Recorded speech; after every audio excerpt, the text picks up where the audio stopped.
No. It's time for more Chaos Head. Not sure if I'm actually mentally ready for more, shenanigans and stuff. I'm not sure I'm mentally ready for whatever's gonna happen. I'll be honest. I don't really have any notes. Like how I didn't have much to say after last stream. For a thing shrouded in mystery, it is like pretty straightforward. Yeah, I guess without further ado, 4 a.m. Shibuya is a city that never sleeps. About this hour, there were a few people at Scramble Crossing in front of the station. Instead, the square was filled with taxis, there to ferry home drunks who couldn't wait for the first train. Most of the taxi drivers had their seats pulled back so they could nap. That's fair, that's valid AF. A few of them, though, took their jobs more seriously. They leaned forward on the wheel and watched the 107 building and Center Street. But tonight, they weren't watching for potential customers. Oh? They were watching, with interest, a cleaning crew that had appeared about half an hour earlier. How did they know it was a cleaning crew? I can read. Because each of the men wore a yellow armband with the words cleaning crew on it. That would definitely give it away, yeah. Otherwise, no one would ever associated them with the term. The men were wearing black suits, and the whole time they'd been here, they showed no signs of starting to clean anything. That's... One of the men held a strange measuring device that looked like some kind of pendulum, and others were around him, using it to take readings of some kind. They weren't staying at one place either. They were going all around Scramble Crossing and taking measures they would then write onto a piece of paper. Right now, they were directly under a traffic light, silently watching the pendulum device. It made a sound. Point out to 80, 62 mega G, a new high score. 38 points higher than last month, huh? Just what we thought. But no one in Shibuya that night was watching the cleaning crew that closely, though. As soon as the passenger climbed into a cab, its driver quickly forgot about the cleaners. And most of the drunks had already passed out and were in no position to look at what was going on around them. The cabaret girls and prostitutes, finally free of their stress that came with smiling at nasty drunks for hours, were getting into taxis to quickly return home. And so, no one realized that the government had not announced any plans to clean Scramble Crossing that night.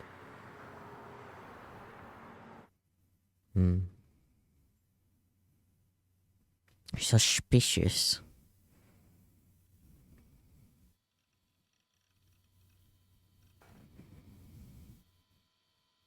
Right, the vampire...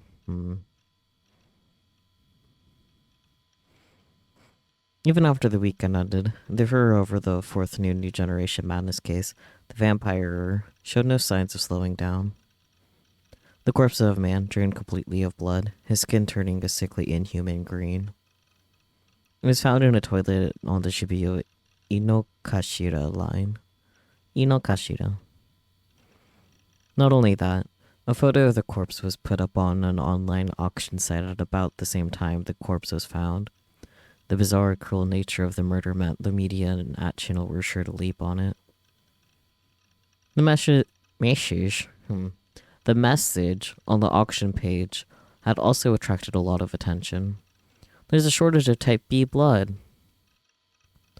Large numbers of tissue packets advertising blood donations with that exact same text had been handed out in Shibuya. I had a packet of them with me right now. Thinking back, that strange text wasn't an ad for blood donations at all. It was an announcement predicting the next murder. The cops were looking for the part-timers that had been handing them out, but nobody could find much of anything in the way of clues. There was something very different about Vampire compared to the previous cases. There had been signs of it during the Crucified case, but this latest murder really felt like a theatrical crime, a spectacle meant for public consumption. Some pundits were suggesting things like bringing more cops into Shibuya, or establishing a curfew for anybody under a certain age. But the number of young people visiting the city showed no sign of going down. Scramble Crossing and Center Street were as packed as ever. The net was in an uproar. Several snakes, or internet detectives, were going around Shibuya and giving live reports on what they saw. And a popular new phrase was spreading among the youth of the city.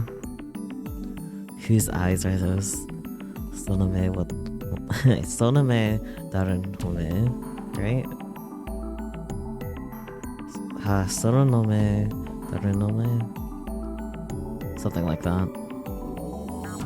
Anyways, it was spreading not just online, but among the Dokyuns who walked around the streets of Shibuya. On 8chan, people were putting the phrase at the end of messages that had nothing to do with New Gen. This week's Blood Tune didn't have enough Seiratan. Whose eyes are those?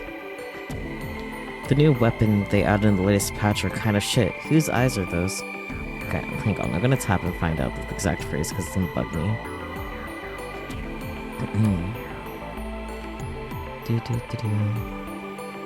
Yeah, Sonome Darenome. There we go.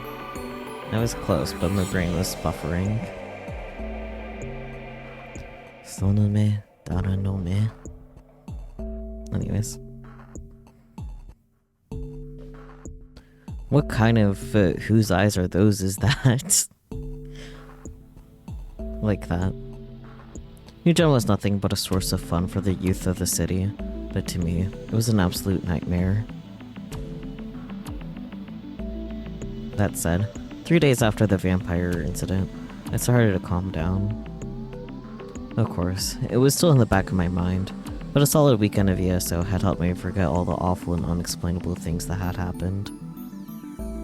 Today was a school day, and I'd even managed to make it through the day's classes by sleeping or thinking of rare ESO items. I'd grown up a little.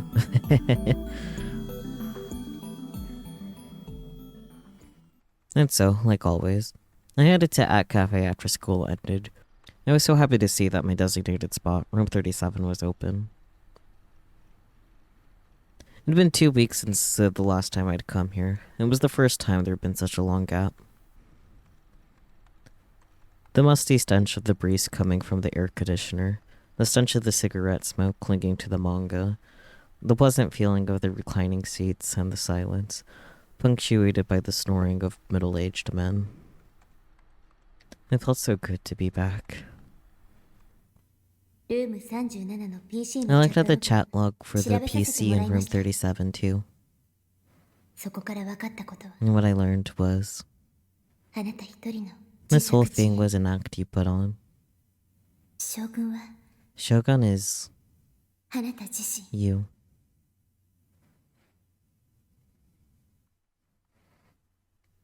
I remembered Yua's words and looked over fearfully toward room 36. I checked to make sure it was empty when I arrived, and since I hadn't heard any sounds coming from within, it probably still was, but it still scared me. I stood up, looked over the partition, and confirmed that it was empty. Relieved, I sat back in my reclining seat. I hadn't seen Yua since then. We were in different grades, and I didn't go to school that often in the first place. So, of course, we wouldn't run into each other that often, but... Yua's delusions are crazy. Rich coming from you, buddy. I felt so bad for her. She must have a terrible mental disorder. It was best to just ignore people like that. Things with Yua had just been a disaster from the start. For the past 2 weeks, I've been dragged into one mess after another. Until then, my life had been incredibly peaceful. The only person who talked to me was Misumi. You know, the normal. Your boyfriend.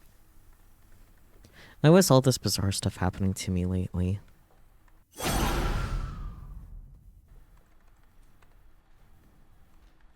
I didn't even want to think about any of it.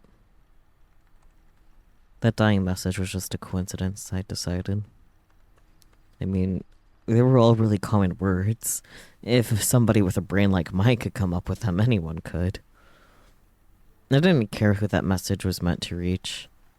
No, that wasn't it. I couldn't let myself care. I suddenly heard a noise nearby. I shuddered in my reclining seat, shocked. You have a phone, buddy, remember? It was the sound of a phone ringing. But whose? The place was silent, so the ringing sounded really loud. I looked around, but I couldn't even see a phone. Oh, could it be? I suddenly had an idea and looked inside my bag. Uh-huh. Just like I thought. It was the phone I had bought several days ago. Trembling, I looked at the screen. Phones were supposed to show the number of whoever was calling you, right? Should I pick up? But I didn't really like talking to people. He was calling me anyway. I hadn't given this number to anybody. The only ones who knew it were not me and the rest of my family. She had put their names into my contacts too, even though I hadn't asked her to. If the number dialing me was one registered in my contacts, it should display the name instead, which meant it wasn't my family. So, who could it be? The phone kept ringing. Were people always this persistent when they called your cell phone?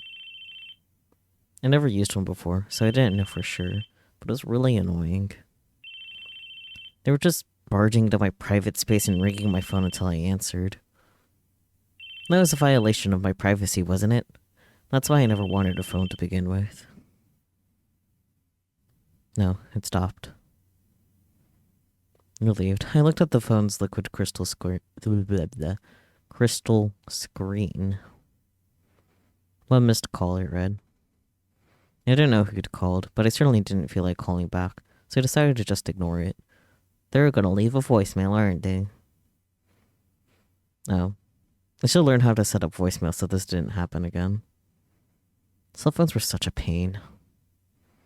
I don't like phones anyway. I mean, they were really weird. How was anybody ever sure that the person they were talking to was really who they said they were? Voice recognition for the most part?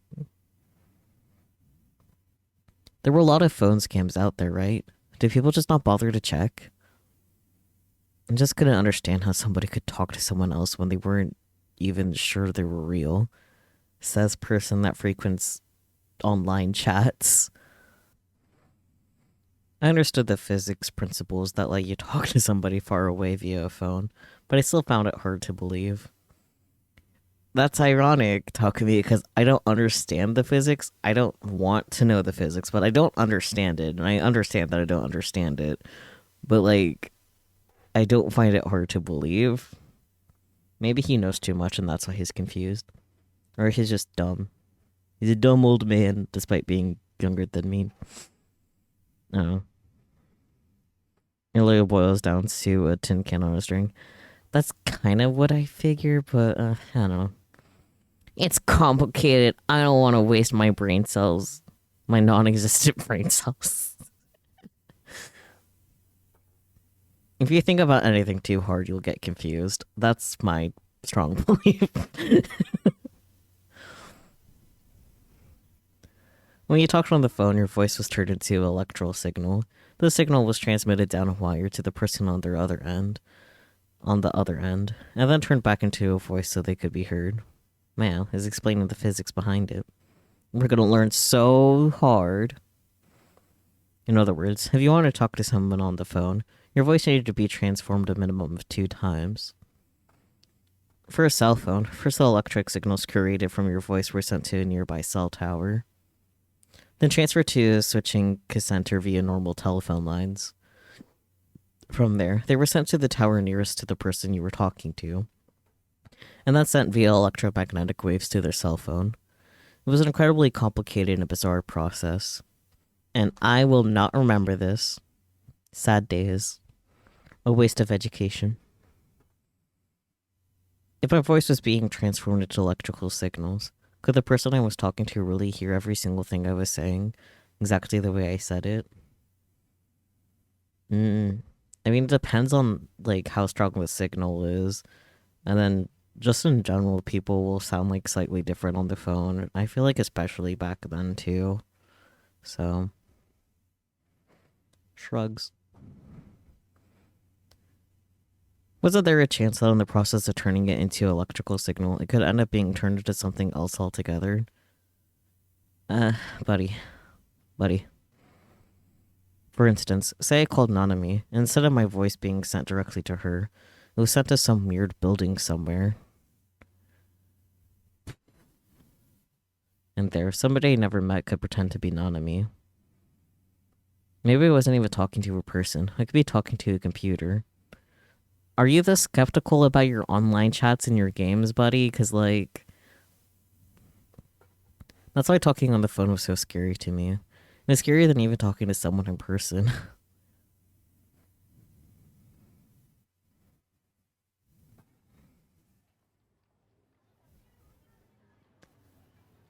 I logged into ESO as Lizalotte. Or Lizalot. Oh. I'll never get it right. This issue is hypothetically possible, but it is a problem that was solved well before things became wireless. That's cool.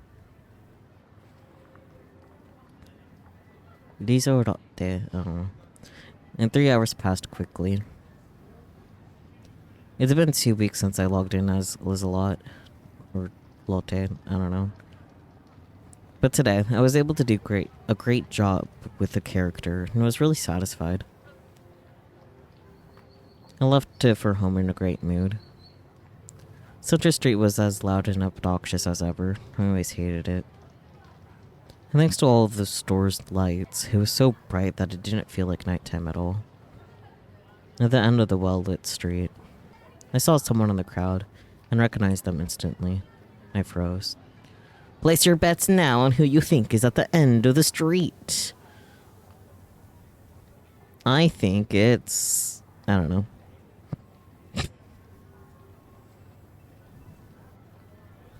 The girl was. Ah, it's a girl. Maybe Yua? Oh. Her. We met her for like a second before. Staring at me intently, ignoring the huge crowds around her. In the middle of Center Street, where it's hard to even walk straight among the endless streams of people, she was standing stock still, holding a huge sword on her shoulder. Can I have the sword? 'Cause it's cool. That is such a cool sword. I'm glad we're having a zoom in on it. It was a bizarre scene, but nobody seemed to notice her sword. They poured it around her like water in a stream breaking against a rock, moving by without the slightest change in expression. It was the girl I'd seen at the 107 building. Ah, we didn't confirm who that was. We also met her at school, buddy.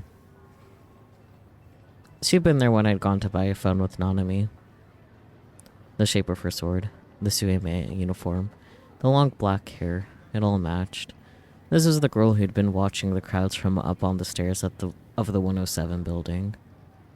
And remembered something else when I saw the intensity of her eyes as she looked at me. I seen her once at school too. Yeah! You know, this is the anime hair color rules, but black. Yeah.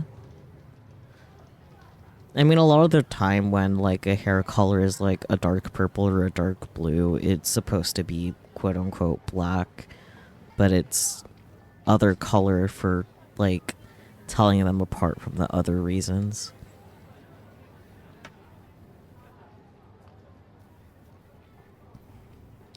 Long, shiny black hair that extended down to her waist, oval eyes, a pretty but intimidating face. It was Girl B, the one who'd so rudely asked, "Who are you?" in the hallway after school last week. How was she glaring at me anyway?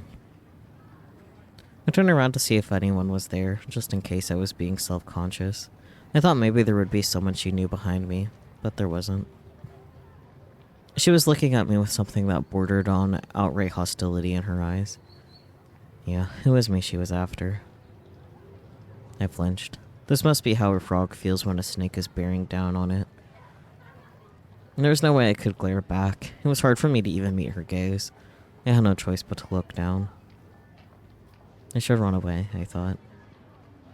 Usually, I take a left at the intersection where she was standing and head across the book vat. But today, I had to go around the front of the station. There were a lot of people there, but it was still better than dealing with some scary 3D girl. She might be trying to bug me. Mug you? With that big-ass sword? I feel like she's more willing to kill you, buddy. It looked like Girl B was alone, but it was possible that she had a bunch of her other Dokyeon buddies lying in wait, and they were trying to lure out and beat me up. Uh-huh. Well, I wasn't gonna fall for it. I turned around and couldn't believe what I saw. Oh. Eh? Huh? For some reason, Girl B was there. I quickly turned around and looked at the intersection where she'd been standing a moment ago. She wasn't there. I looked ahead of me again. She was still there, holding her sword and glaring at me. When did she get in front of me? I imagine when the whoosh sound was made.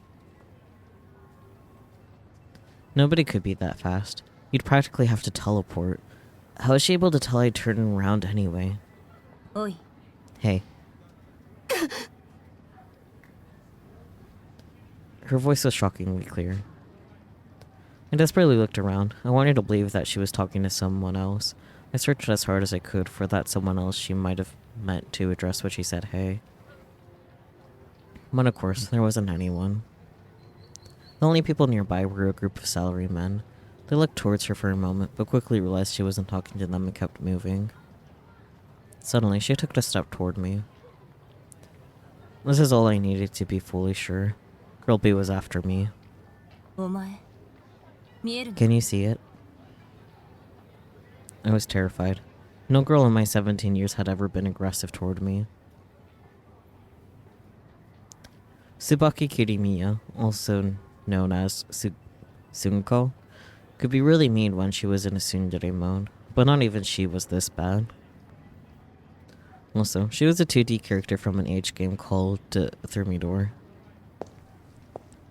Even as my brain was thinking about tsundere age games, Girl B was still getting closer. She was a girl. How could she be this intense and scary? I thought it was strange, but the reason was actually quite simple. The intensity of her eyes, that, and the huge sword she was carrying. It had an extremely unusual shape for a sword. In an anime, it would have looked really cool, but if you tried to use it in the real world, it would probably be completely useless. I don't know, man. Looks pretty useful to me. It also had to be from a mecha anime or something. Were there any new mecha anime lately? I knew it was a cosplay prop, but it looked so sharp, so strong. Like the slightest touch could take your finger clean off. It was such a strange weapon. I asked if you could see it. Girl B was within 2 meters of me now. If she swung that sword, it was sure to reach me. I quickly took a step back, but it was too late. She got even closer. No boy, love to have a bad delusion in the middle of this. And then she really swung it. I crouched to the ground with my head in my hands. If I hadn't dodged, it would have hit me right in the head. It probably wouldn't have actually cut me, but with that speed, it would have given me a concussion or caved my skull in. Please don't hurt me. What are you doing? I was so freaked out that I could barely speak.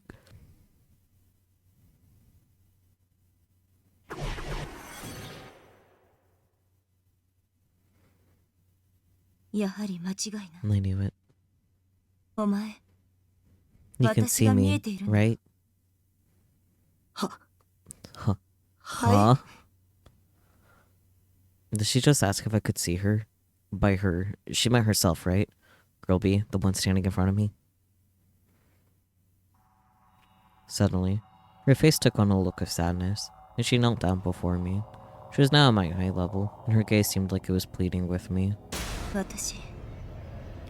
Nobody 誰にも could 見つけて see もらえ me. なくて、どれだけ声を出して No も matter what I said, 誰にも届 nobody かない。 reacted. 体はすり抜 My けちゃ body うし、 passed right through them. 寒いし、 And it's cold.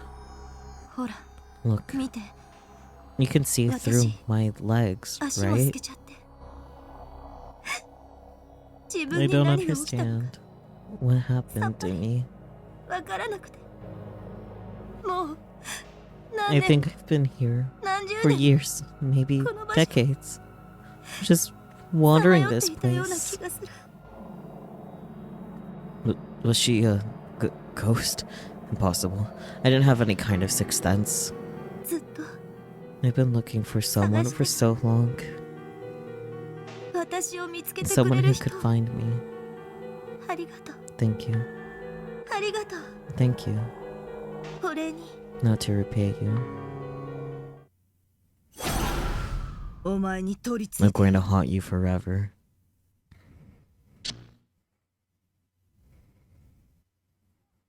答えろ。 Answer me. 見えるな、 You can see it, right? ディソードが。 The D sword. え、 Huh? I came back to my senses and looked back up at the face of girl B. She wasn't crying. Her legs weren't transparent. Her hands were normal hands. No, just a delusion. But a D sword? What was that?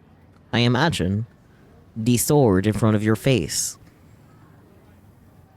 I never heard that word before.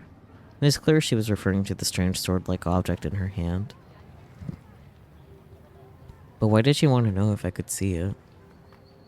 I decided to nod. Of course I could see it. How could I not? It was huge, and she was holding it in the middle of Center Street. I mean, maybe in Akihabara I wouldn't have noticed it, but Shibuya wasn't an anime town. そうか、 I see. お前も集められた。 So you were gathered here, too.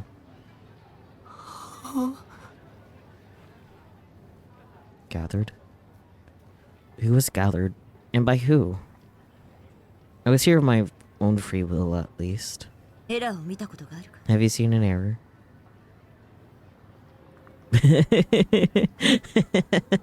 Please do speak Japanese, okay, thanks. Nihongo de okay.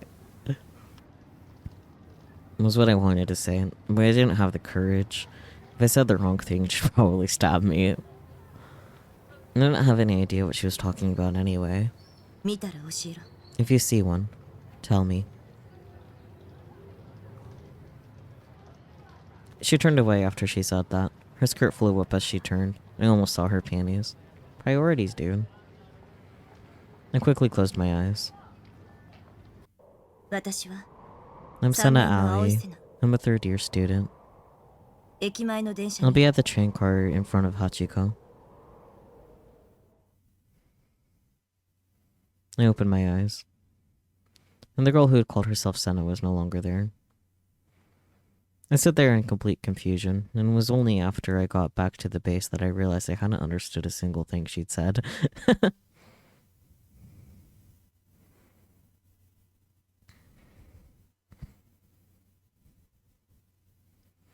Of all the weeks to have to go to school 3 times, what a depressing day.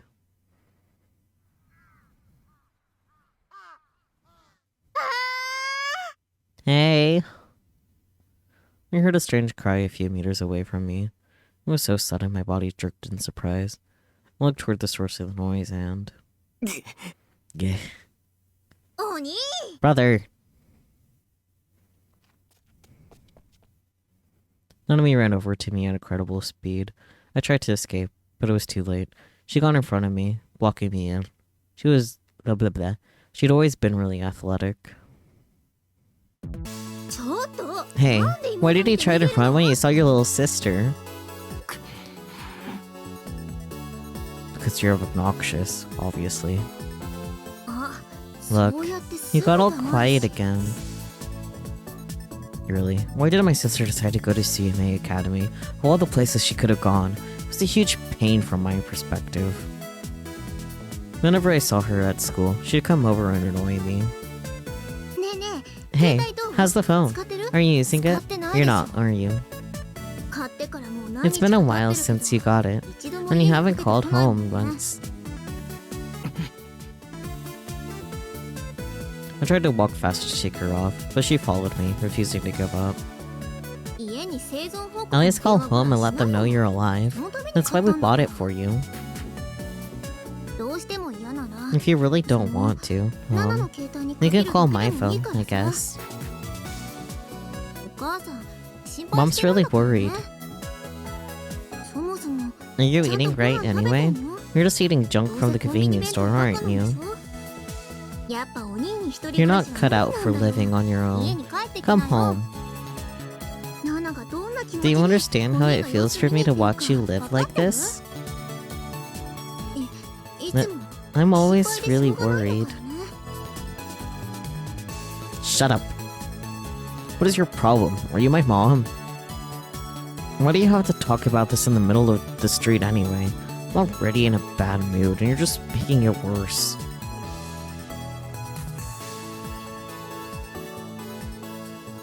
It's incredibly embarrassing to have to go to school with your younger sister next to you. Sure, it happened a lot in H games. In fact, I loved it when it happened in H games, but Nanami wasn't nearly as good as a 2D girl. Somebody give me a cuter little sister. Nanami and I walked toward the school side by side, a bad mood simmering between us. I looked over at her, hoping I could get a chance to escape before we reached the school gate. She'd been so mad a moment ago, but now she was quiet and seemed kinda out of it. Her eyes looked like they were drifting out of focus. Or was that my imagination? Her footsteps were unsteady. Just as I realized something was wrong, she stepped out into the road. A car was coming right in front of her. Hey, watch out! I grabbed her and pulled her close. The car drove past, its horn blaring. She nearly avoided being run over. No getting isekai now. Hey, what are you doing? Huh? Huh? What? She seemed confused. Her eyes were blinking rapidly. Why did I just do that? Huh?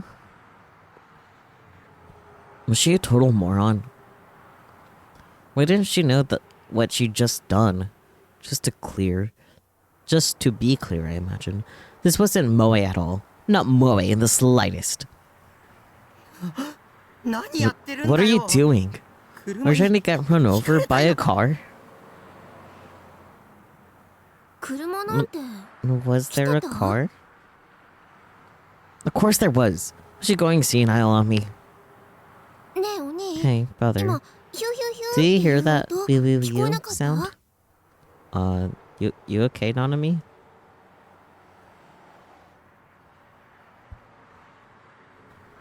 Huh? What was she talking about? I hadn't heard anything at all. I heard the sound, and I started to feel kind of weird. And over there... Nanami pointed to the corner. I saw Mom and Dad standing there, and calling me. I looked to where Nanami pointed. It wasn't my parents there, just some creepy guy. He wore a checkered shirt, fingerless gloves, jeans with the legs rolled up, and white sneakers. The backpack he also wore was stuffed full. It looked like any otaku you'd see in Akihabara. He even had a video camera in his hand. Maybe he was some kind of peeping Tom. Hey, but don't point at people. What a rude little sister she was. Why would her parents be here anyway? Her home was in Shimokitazawa. Beva. That's weird. I know I heard them calling me. The man looked at us. He was pointing his camera at me and Nanami. You, what was his problem? Let's go, Nanami. I got scared and ran away, leaving my sister behind. But brother, wait for me.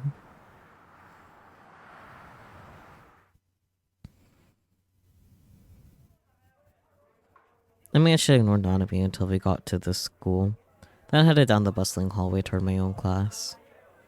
When I walked down the hall, I always walked on the side, but I always made sure to go at the proper speed, not too fast and not too slow. I'd make sure to keep my head down so I didn't meet anybody's gaze. These were my 3 rules. I needed to be like the air, invisible, if I didn't want to stand out. That was my way of surviving this world. Yo, Taku. Yeah, Taku.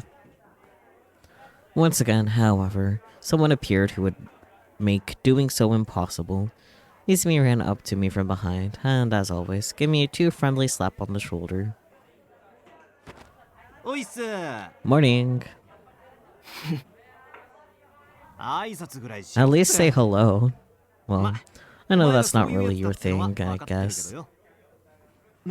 Hey, I told you about that girl in Class D, right? The one who's really hot, but never comes to school. Her name's Ayase Kishimoto. And I made a huge discovery about her.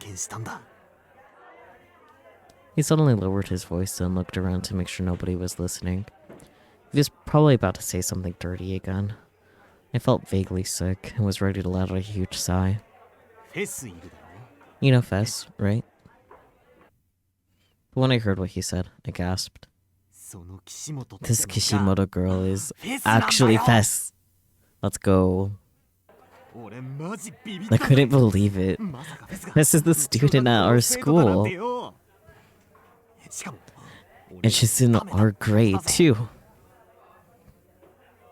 For some reason, he decided to lean out a nearby window and look up at the sky with an expression of joy. This must be fate, right? They were on the 3rd floor, and if he slipped and fell, he'd snap his neck and die. I felt tense just watching him.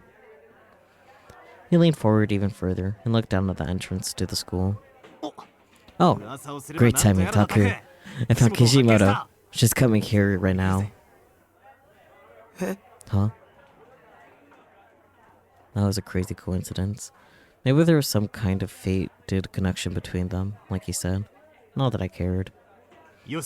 Okay, I'm gonna ambush her. Watch, Taku. I'll show you my pickup techniques. Oh boy. There was a note of total confidence in his voice. It must be nice to be attractive. Picking up girls was a foreign world to me. Not that I was one I had any interest in.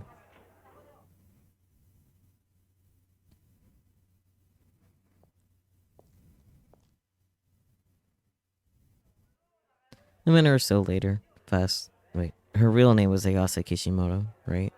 Appeared. Izumi was right. It was clearly her. I stood back, a good distance away, and looked at her cheerfully. It was a shock to see that she was the same age as me. Fess was wearing her Suihime uniform and walking slowly with a look of ennui on her face. Or ennui, I don't remember, man. She looked like a completely different person than the way she'd been on stage. When she was singing, there'd been a sense of power and motion in her voice, even when she was speaking softly. But now she just looked kinda sad and unapproachable. Izumi must have seen it and decided to deliberately ignore it, because he walked right up to her side with the same over-friendly attitude he always used with me. Hey, Kishimoto. Good morning. Wow, what a brilliant but completely fake smile. How could you act that way with somebody you never met before? He was an inspiration, an idol, but not someone I wanted to copy, not in the slightest. Hey, I'm Daisuke Misumi. Nice to meet you. Oh, you think it's our first time meeting, right? But it's not. I went to Phantasm's concert the other day, you see? So we've actually met once before. And you know, the way you were singing then, it was just, like, awesome, you know? I mean, I'm not a trend chaser. The lyrics and the fact that you're cute, that was a part of it. But what really amazed me was just how good your band was. Like, it's the perfect match for your vocals. You know, I've been thinking I want to start a band. Can you tell me how to find some good band members? Or like, give me some band related advice? Oh, I know you're probably busy now. You got time after school? Want to go somewhere where we can have a nice long chat? Misumi kept talking and talking. The way he spoke was different than usual, and his voice was louder and more cheerful. And he wasn't directly hitting on her either. He was talking about her band as an excuse to go out with her. I never heard anything about Misumi wanting to start a band. It had to be a lie. I understood now. He wasn't just hoping the two of them had something in common. He was setting it up so that they would. But... oh boy! Fess didn't even look at him. She walked right down the hallway, as if she didn't hear anything at all. Hello? Are you listening? Fess suddenly stopped. She looked up, ever so slightly and slowly, and looked right at me. Oh. Huh? Me? I remembered how I felt like Fess was looking at me at the concert. Over the last 2 weeks, a lot of 3D girls have been staring at me. What's going on with that? Had I suddenly gotten really attractive? Nah.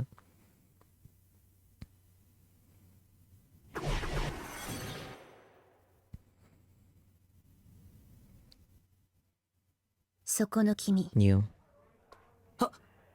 Yes. I froze, stiff as a board, when she spoke to me.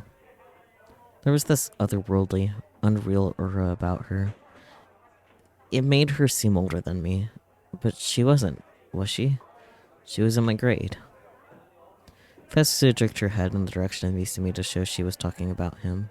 He shouldn't have anything to do with him. It's best to avoid guys like that. Hey, what's that supposed to mean? And what's wrong with me, exactly? You're a womanizer? You're obnoxious. Huh? Ugh. Misumi looked really annoyed. He was glaring at her, but she didn't seem to care about him the slightest. The mood between them had turned really sour. I didn't want anything to do with it. Fights weren't my thing, whether they were verbal or physical, and if I caused a problem at school, they'd put it on my report card. Maybe I should leave before anything else happens. What? Are you making fun of me? No. But you're bothering me. I see. So that's how you want to do this, Kishimoto. Let's go talk somewhere. Just the two of us. We can have a nice chat. Misumi smiled, but his face was twitching with anger. He put his hand on Fess's shoulder. I saw her eyebrows twitch. Don't touch me. Don't be like that. Just come with me. I said, don't touch me. Shut up. I said you're coming with me. Fool. It only took an instant. I've been watching the whole thing, and I still couldn't totally tell what had happened.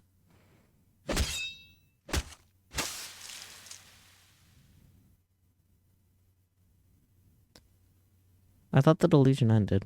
Maybe I'm silly. I could see that cool-looking mic stand, or maybe it was the sword in Fess's hand. I didn't know where it had come from, but Fess swung it like it weighed nothing at all, and the blade flashed in her hands. And...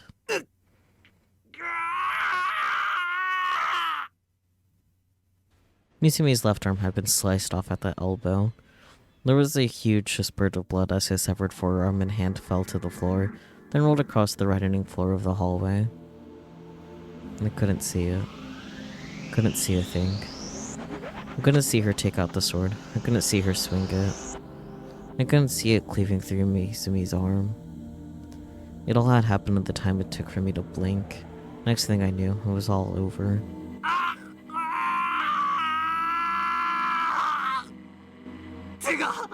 My hand.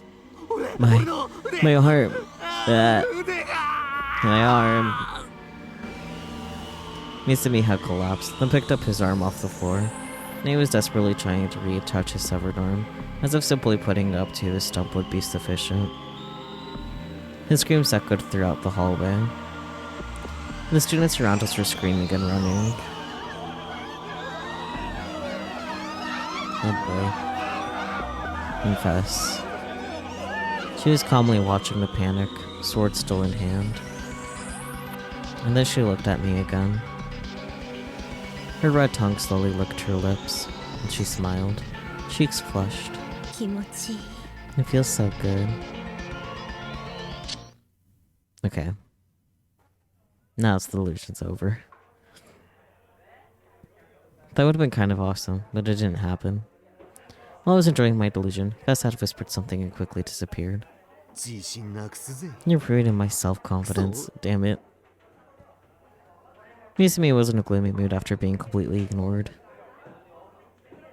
If she was able to easily ignore an approach from a hot guy like him, maybe Fess was a Yuri type. Oh boy. That it would be a really great reason to ignore him.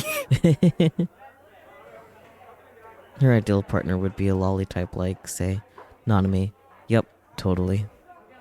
あんな不愛想な女 Man, I'm never talking to that bitch again. ああうぜ What a pain. え大体 What the hell did she mean anyway? わけわか Find ん the sword. けん The sword? あ Yeah, 岸本がそう言っ that's た what she だろ said, right? 剣を見つけろ Find the sword. そうすれば救 And われる salvation awaits. Salvation. なあタク Hey, Taku. ファンタズムの Is 歌 that a に lyric from そんな some 歌詞もあるの Phantasm か song? The sword. Does she mean that thing I'd just seen in my delusions? The one that looked like a mic stand? Come to think of it, just 2 days ago, somebody else had asked me about a sword. The girl named Senna. She was really scary. I thought she might actually kill me. That sword she'd been holding was shaped differently, but it was similar to the one that Fess had at the concert. Was there some kind of connection between the two? I didn't understand. There was far too much I didn't understand. Shogun, the demon girl, Yua, Fess, Senna, the swords. Like always, whenever I didn't understand something, I made a little list inside my head. I thought about adding myself to the bottom of the list, but stopped. I was just fine. It was everything else around me that was weird. Yeah, I was just fine. Was Fess on my side? Or was she my enemy? That was all I needed to know, but I didn't have the courage to talk to her.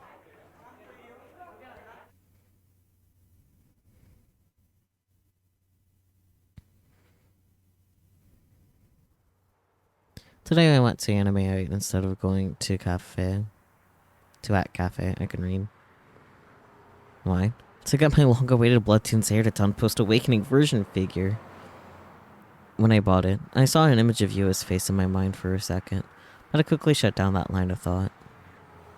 There was a Seidaton display at the store, and the figure they had out for show was every bit the quality work I'd come to expect from its designer, Yoshio Kijima.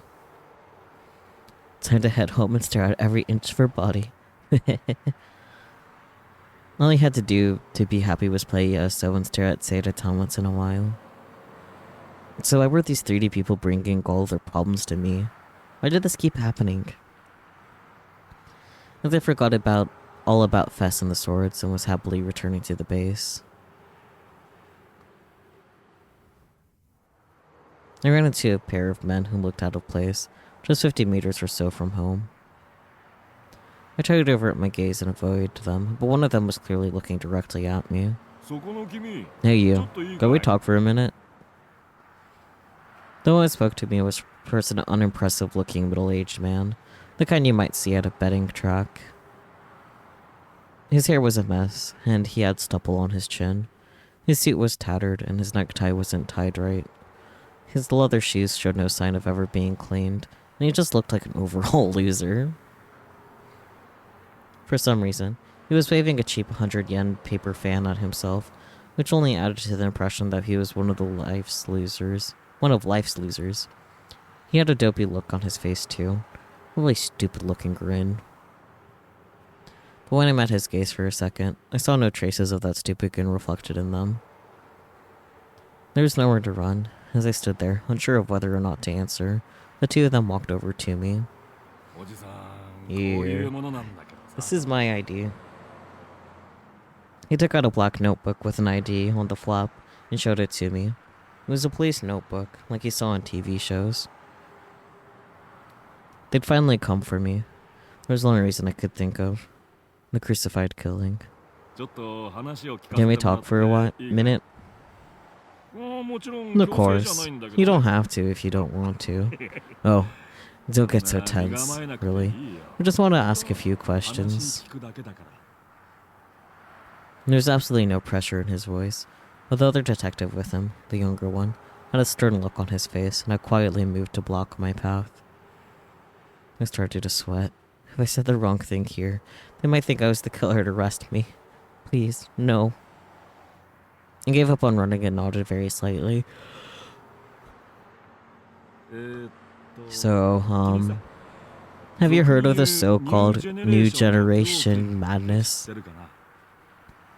I knew it. I wiped the sweat off my brow and nodded. Then, of course you know about the third case, right? Crucified? It happened nearby. We're looking for witnesses. No. Can I get your name? I gulped.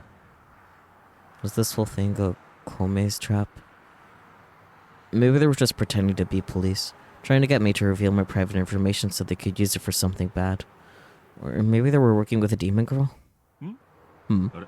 No. You don't want to answer? There was no way to be sure either way. What should I do? If I give them a fake name, they might arrest me. No, you're worried about the Protection of Personal Information Act? Do I look that sketchy? Yes. You do. That friendly way you're talking to me is just an act, right? Takumi Nishijo. In the end, I couldn't come up with any brilliant plans to talk my way out of this, so I decided to just tell them the truth. Takumi Nishijo, is that right? I nodded. Really? Huh? What the hell did that mean? I was nice enough to give you my real name. Why are you reacting like that? Excuse me. Forget that I said that.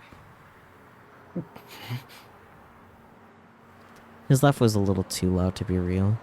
It echoed throughout the quiet street. I want to go home. So I see from your uniform that you're a student at Suime. What year are you in? Did I have to tell him that too? Second. Sorry. I couldn't hear you. I'm getting cold. My hearing's still going. Can I get you to say that again? Second year. Second year. Got it. Thanks. So, Nishijo, I want to ask you where you were and what you were doing between 6 and 10 p.m. on the 29th of last month.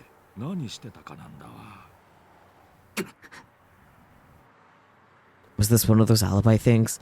Did they suspect I'd done it? No way. No, we don't think you did it or anything. Just if you were in the area when the crime took place. We were wondering if you would saw anyone suspicious or heard any weird sounds. Things like that.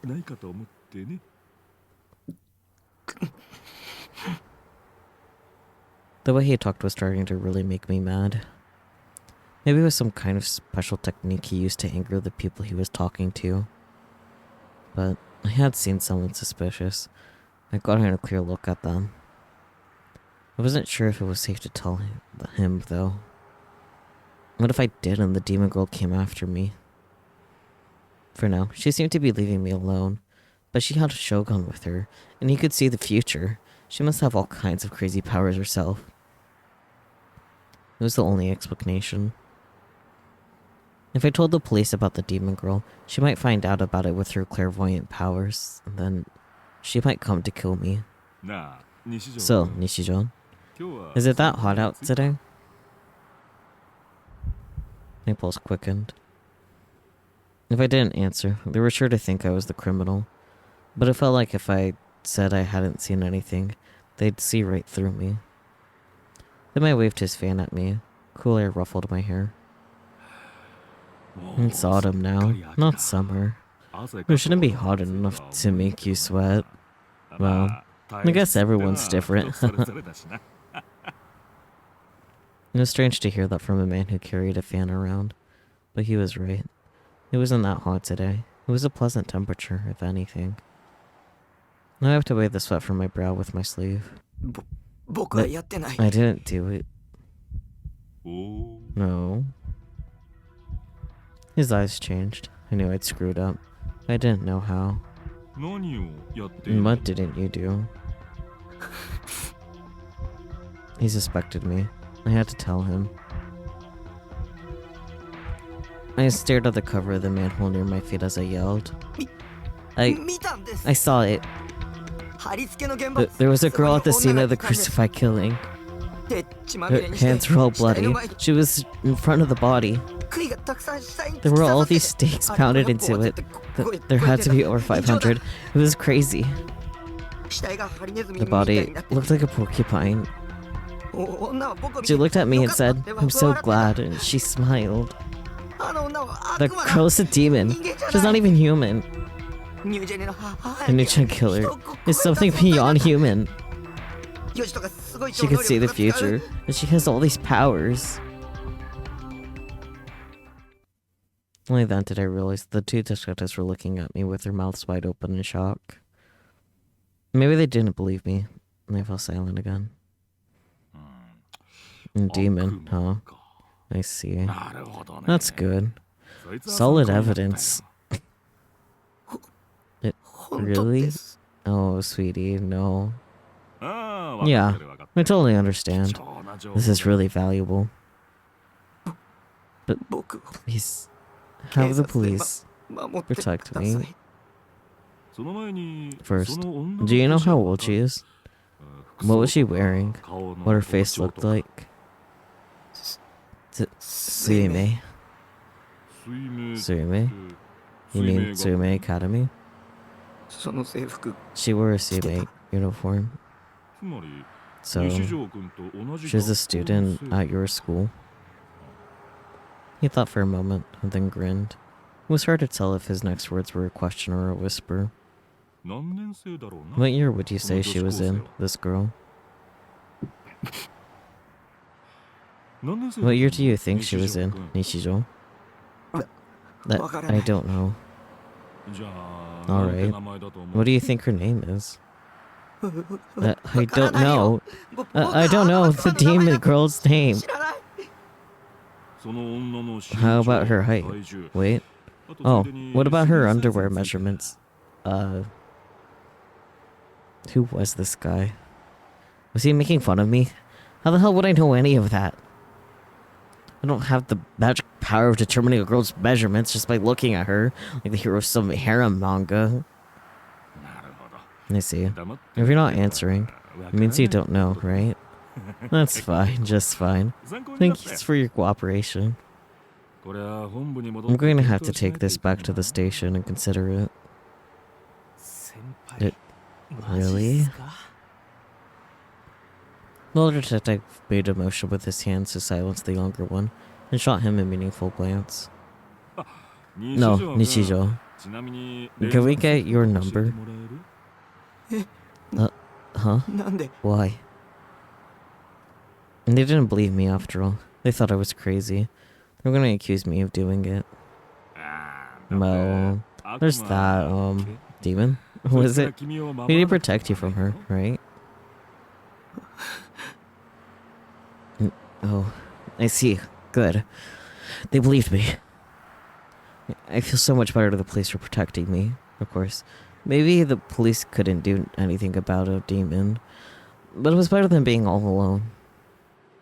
Feeling a little relieved, I took out my new phone and showed the detectives the number.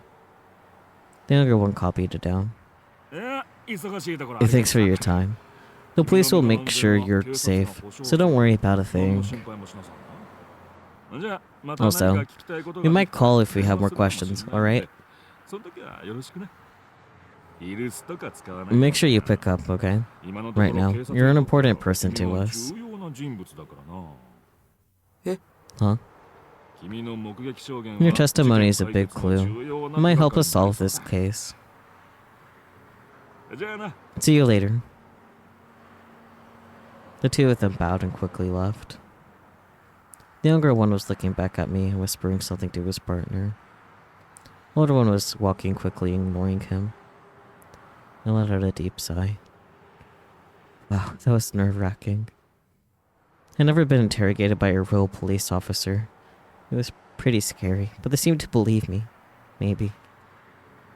I hoped the police would catch the demon woman. But everybody said the police were incompetent, right?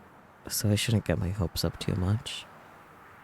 Only then did I notice how thirsty I was, so I bought a bottle of soda from a nearby vending machine.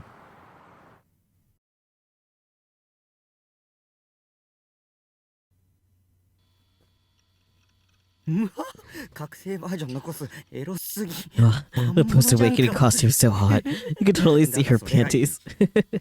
I like that though. Of course you do, buddy.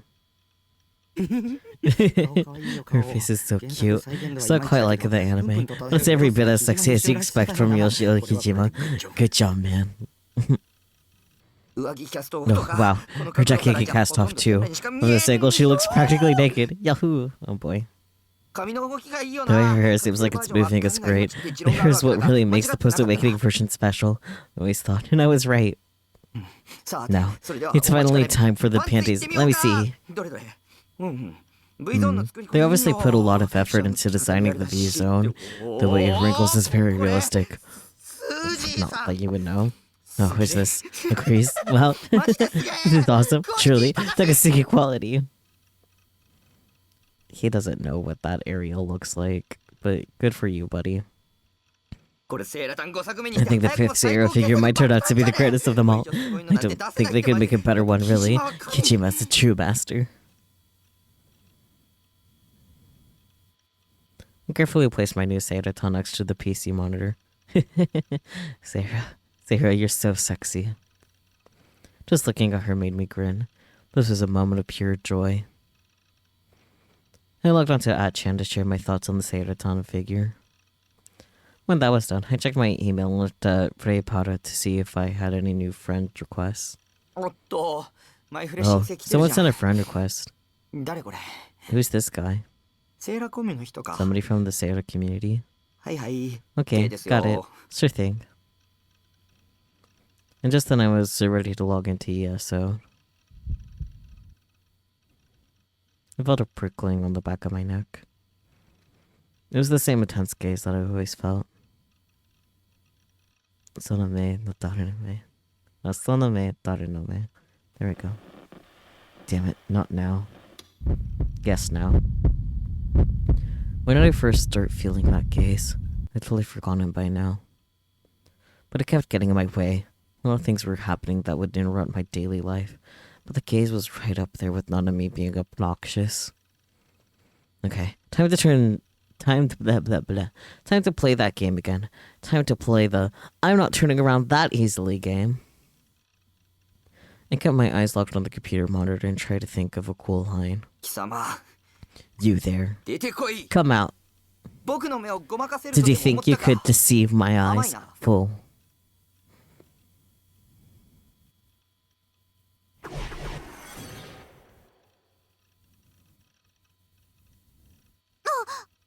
Wow, you found me.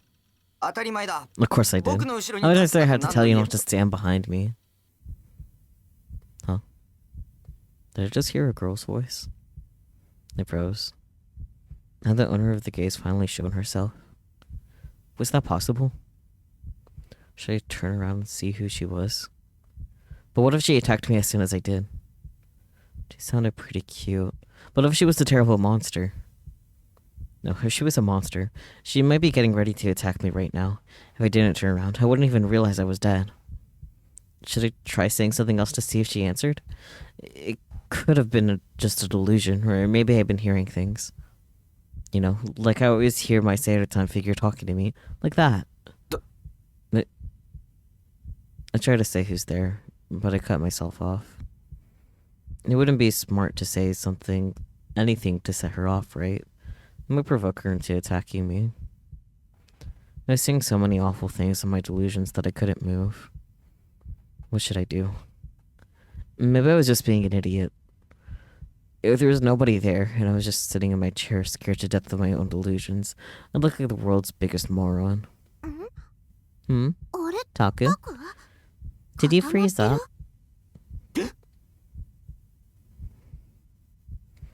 It wasn't a delusion. I wasn't hearing things. There was someone deep behind me. Shocked, I turned around.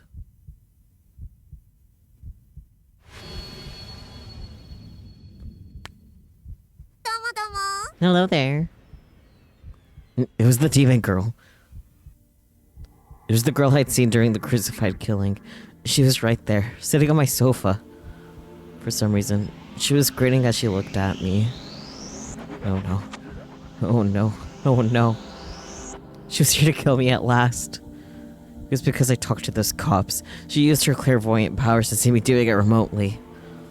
And now she'd snuck into my room without making a sound, so she could watch me cry and scream and beg for mercy before she killed me. I knew it.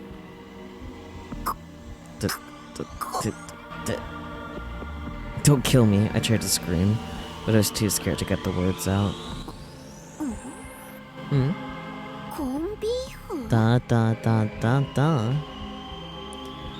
She stared at me, head tilted, recited a strange spell. She must be speaking the demon language. She's gonna curse me. I tried to hide under my desk to put as much distance between us as I could, but I was panicking so much that I hit my head on the edge instead, or crumpled to the ground in pain. What are you doing, Taku?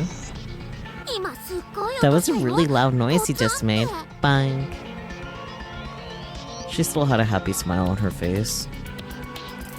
But it was just a trap to get me to drop my guard, and I was sure of it. The second I let my guard down, she would come for me. Maybe that spell a second ago had cursed me. In a few days, my body would start spouting blood from all its pores and then I'd die. Please. Don't kill me. I curled up into a little ball on the floor, cursing the detectives I'd met earlier.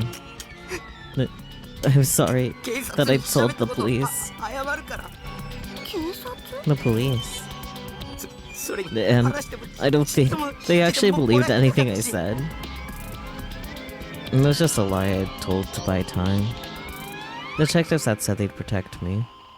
If that older guy was doing his job right, he truly sent an officer to protect me. Then I realized. I told the officer my phone number, but I hadn't given him my address. 石 Snap! Huh? She suddenly struck a pose, like she was at attention. And then even more strange, she made the sound effect of a hand flying up to attention with her mouth. Was this another demon spell? 独り言はやめ You're る not talking to yourself. 殺さないでとか Kill you? 警察がどう Police? とか I don't know what 私に you're は何 going の on ことかさっ about. ぱりだよ She didn't know. Was this some kind of joke? Or was this her way of telling me to forget that anything had ever happened? What was this girl thinking? How did she come here to kill me? ほら立てる Come on, can you stand up? Give it a try. She got up from the sofa and offered me a hand. Her expression looked so kind and up close. I could tell that she was pretty cute. Wait, what had gotten into me? She was a demon. She wasn't pretty cute. She was a murderer. She used you and Shogun to try and set me up. And now she was here to kill me herself. I couldn't let myself believe her. I learned my lesson with Yua. I'll never make the same mistake again. I didn't take the hand she offered me.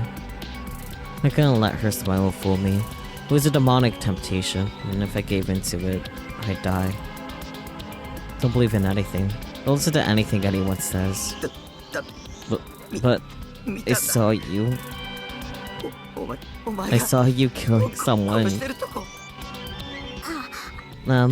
Taku, do you realize that you're saying something pretty mean? It's hard to believe you're calling me a killer. What was she doing here? New gen. Like the other 4 times. You're gonna kill me, right? Or are you going to take me to where you and Shogun are waiting? Yua? Shogun? Who's that? Maybe the 3 of them were going to work together and kill me when I was helpless. Please. No. Don't hurt me. Okay. If you promise not to treat me as a murderer, I won't hurt you. I knew it. Come on. Stop being so scared.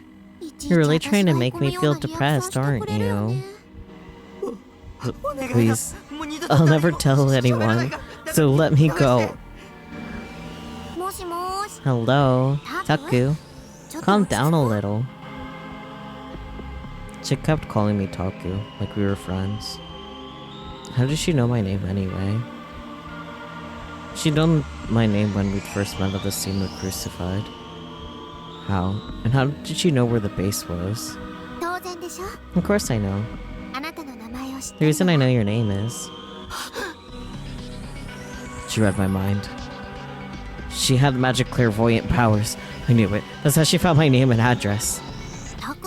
Taku, you talk to yourself a lot. I've always thought this, but... Always? Since when was always? Wait, was I talking to myself? I couldn't tell. Really? Was I really talking to myself? Or was it possible she was lying? Or was it possible she read my mind? Of course I know your name, Taku. I'm not that good at remembering things, but...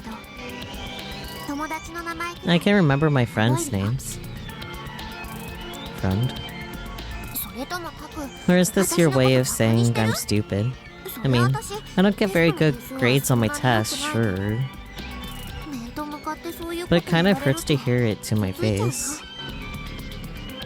Was she crazy? Wait, how could I be sure she was the crazy one? Was I crazy? Or was she?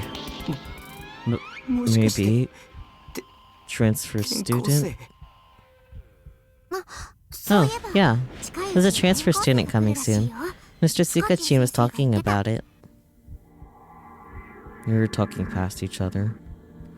The fear that I could be killed at any moment was starting to fade. Both of y'all seem pretty fucked up, to be honest. Yeah, they're both a little crazy as a treat. But instead, another type of fear was slowly working its way through my heart. Hello? Don't tell me you still don't believe me. This is a little crazy. Give him some time, whatever your name is.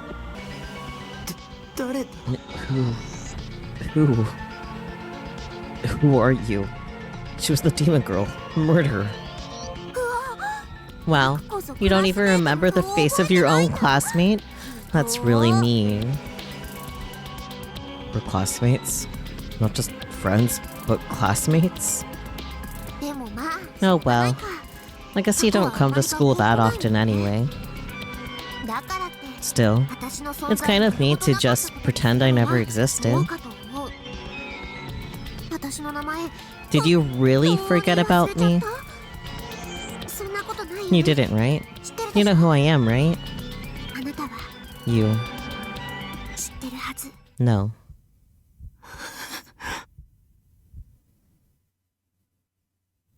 Re. Me. り Rimi. み Re. Me. そう That's right. Correct. You win a prize of 50 yen. Wow, 50 cents. So rich. Huh? 私 It's me, Rimi Sakihata. なんだ You. やっぱり You 覚えて do くれたんだ remember. ねよかったよかった Good, good. Why? Was it true? Was the demon girl's name really... Was the demon girl's name really Rimi? Why had that name just come to me all of a sudden? Why did I know who she was? Had I just forgotten? And we really were classmates? Friends or something? No, that was impossible. I never even heard the name Rimi Sakihata. It had to be a fake name. I'd said Rimi, and she just played along with it. This is all just part of her game. Only a 3D girl I knew who would talk to me like this was Yua anyway. And Yua worked for her. In a flash, I suddenly understood. The Sakihata girl was using the same trick Yua had used. She was being all friendly, knowing that I wasn't used to talking to 3D girls, then she set me up for her trap. Of course, I didn't remember the faces of all my classmates, and I wasn't interested in trying. But I was sure I'd never seen her in my class. Wasn't I? No, I couldn't be sure. Every minute I spent at school, I spent at my desk, either enjoying delusions while pretending to sleep, or staring at the desk or pretending to read a textbook. I didn't remember any of my classmates' names. I never cared enough. What about Nisumi? You remember his name? Liar. Which was it? What was this girl... Blah, blah, blah. Was what this girl was saying true? No, it didn't matter whether or not she was a classmate. The only thing I was sure of was that she was a murderer. もしかして Are you telling me you really can't remember? さっ Did き hitting 頭 your を head 打たせ just now give 記 you 憶装置にな amnesia? っちゃった The demon girl reached out a hand toward my head. I ran under the desk again to dodge it. たく Taku, 変だよ you're being really weird. じゃあ Okay, 大地に聞いてみ ask て Daichin then. そしたらたくも Maybe 思 then い出 you'll せるかも remember. Daichin? What the hell was that? A person's name? Some kind of code? A demon spell? 大地だよ You know 大地 Daichin. ミス Daisuke Misumi. Huh? She knew Misumi's name, and she called him Daichin. You wouldn't do that unless you were pretty friendly with him. うーんと Here, ちょっと待ってね hang on. She went over to the bag next to the sofa, and it was the one that I owned, and took out her phone. Okay, 大地 where's Daichin's number? とよし OK Found it! はい Here. She tapped it a few times and handed it to me. When I didn't take it, she chuckled and grabbed my hand.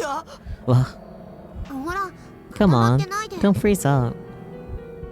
She forced the phone into my hand. The demon girl's hand was soft and a little cold. I was expecting it to be as cold as ice, but it wasn't. I guess even murderers have warm blood running through their veins. Actually, it was a more girly hand than I expected, so my heart started to race a little. No, I couldn't let her fool me. She was a demon. I couldn't let her tempt me. I wasn't into 3D girls. Seira-san, give me power. たく Taku, 携帯使ったこと have you な never いの used a cell phone? 電話機 Put は it up to 耳 your に当て ear. るんだよ She was so close to me, staring. She took my hand and brought it up to my ear. I looked at the phone's LCD screen. The phone said Daichin on it, and it showed that it was already calling him. I put the phone up to my ear. I could hear the sound of the ringing. But then the sun cut off, and instead I heard Misumi's voice. Hello? Oh. The person on the phone didn't give their name. They must have been outside somewhere downtown, because I could hear the hustle and bustle of a crowd around them. なんか用か You need something? リミ Rimi? Maybe. Rumi Sakihata. Misumi knew her. No, that wouldn't be that surprising. Misumi was an actual born lady killer. I wouldn't be surprised if he dated her before, or even if he was dating her right now. And the question remained, was the demon girl my classmate? タク Taku, 出た did Daichin answer? She was staring at me again. Damn it, why did she have to be so close to me? I turned my back to her and spoke into the phone. 僕 It's me, 西条 Nishijo. No, it's you, Taku. Are you with Rumi? But why didn't he find it surprising at all? It almost sounded like he expected us to be together. Rumi got you doing something crazy again? You got it rough too, huh? But can I give you one piece of advice? You need to buy your own damn phone.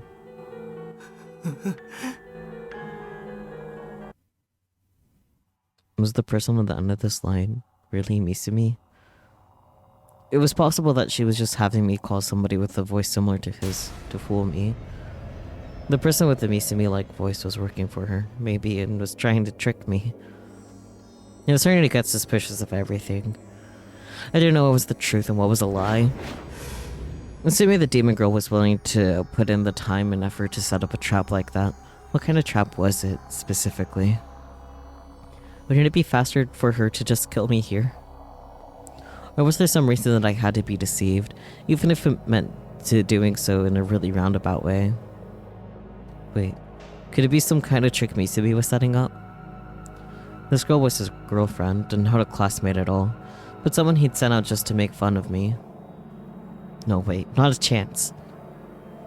How would you explain the crucified murder then? So, Taku, what do you want? I really don't like getting calls from guys, you know? It certainly sounded like Misumi. The more I heard them talk, the less likely it seemed that the person I was talking to could be anybody but Misumi. You want me to teach you how to pick up girls? Nah, of course not. I wasn't sure where to start. I could feel someone looking at me from behind me. The girl was staring at me. And the prickling on the back of my neck was still there. What kind of face was she making? I wanted to look back and see, but I was too scared. So, what is it? I'm with a girl right now. Make it quick. その Well... What is it? Come on, spit it out. うちの Or... Yeah? クラス Class. What about our class? いる There's what there? 女子 A girl? Huh? さ A girl 先畑 named って名前の Sakihata. I was stammering really badly, but I finally managed to explain to him. He suddenly fell silent.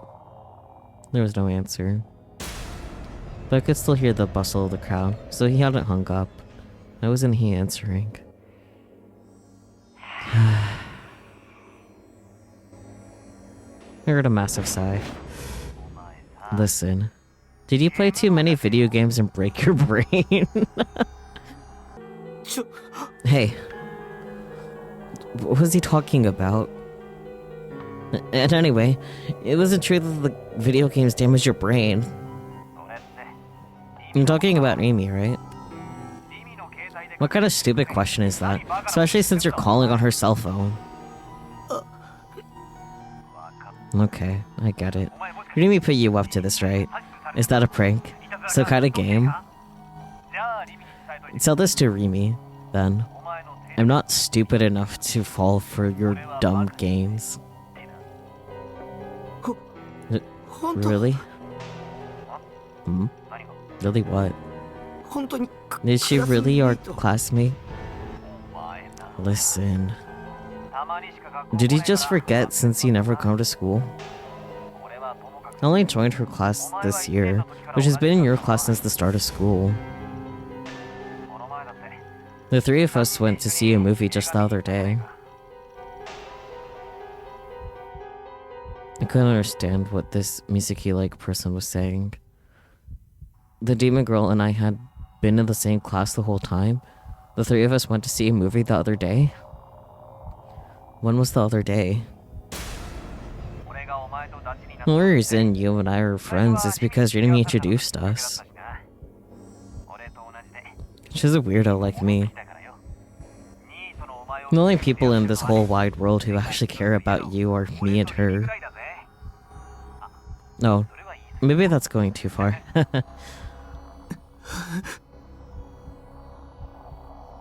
Not a single one of the words coming through the phone felt real. How could they? None of the things he was describing existed in my memories. I couldn't accept that they never happened. What this Misumi-like person was telling me wasn't true. It wasn't real. And something really happened, you remembered it. Rumi could sometimes be pretty unladylike. Oh, don't tell her I said that. 君は Who are you? Did you really go crazy? You even forgot me too? Too many video games must have scrambled. I couldn't take anymore, so I hung up the phone.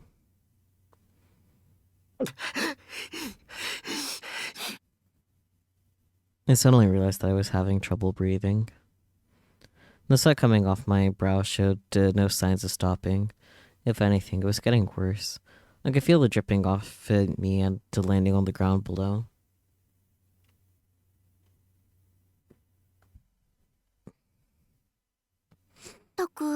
Taku, you're sweating really bad. The demon girl looked genuinely worried as she handed me a handkerchief. It was a cute red one with no pattern on it. The handkerchief had a slightly floral scent. I didn't take it. Instead, I tried to get straight in my head what was going on. It didn't work, though. I just started getting suspicious of everything. So what did Daichin say? She sighed in slight disappointment as she put away the handkerchief before a victor's smile crossed her face. It was as if she'd know the answer from the start. I didn't have the strength to answer her. Who was this woman? Just my classmate? Or a monster? I didn't know. Maybe I was just crazy. Thinking back to my chat with Shogun, I couldn't be sure that somebody wasn't controlling my body. Or maybe there was some kind of accident that took my memories of this Tsunami Sakihara girl away from me, left my other memories intact. What the hell was wrong with me? Amnesia? Sleepwalking? Something else? You okay? If it hurts, wanna lay down on the sofa a while? The demon girl spoke kind words to me. I needed to be especially careful around someone who said kind words to me. Anybody who'd be nice to a creepy otaku like me definitely had some kind of an ulterior motive. I shook my head no, and then forced myself to look up. The sweat got on my eyes and made my vision blurry. Her face was closer than I thought it would be. What color were her eyes? なんで Why? What? ここにいる Why are you here? Why? Because I came to see you. Are you mad that I didn't get permission first? But that's your fault for not answering. I knocked for quite a while, you know. I handed back the phone. As I watched her take it, I asked again. なんで Why? Now what? ここにいる Why are you here? Why had she visited me? If she came here to kill me, why wasn't she doing anything? Oh, the reason I came? Well... Her hand went to her bag, and she took out a handout. Hello? I brought you the handout for your post-graduation plans. I took it from her. It said post-graduation plans, with her blocks down for the first preference, second preference, and third preference. Was that really it? Was that the only reason? 帰ってよ Go away. She's so sad. I didn't want anything to do with her. It was a terrible idea to get involved with 3D girls. This is some kind of trap. Don't listen to her.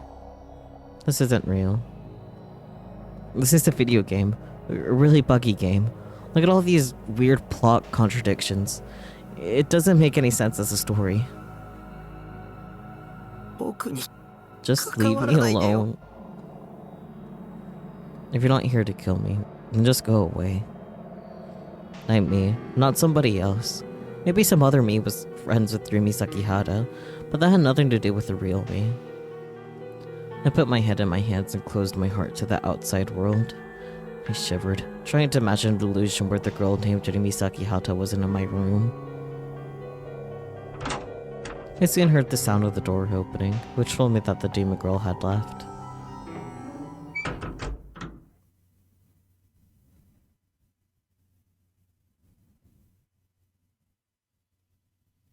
The only light in the dark room was the pale blue glow of the monitor.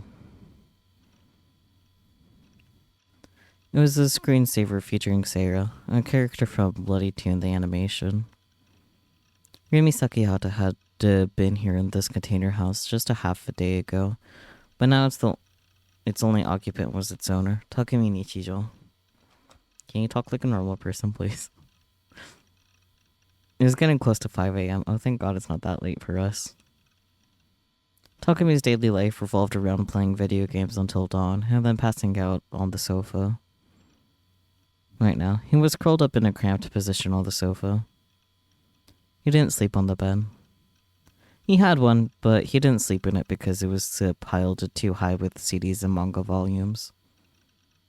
At first, he'd just been too lazy to clean it off, and then at some point, it began to function as a storage shelf. Ever since then, he'd been sleeping on a two-person sofa.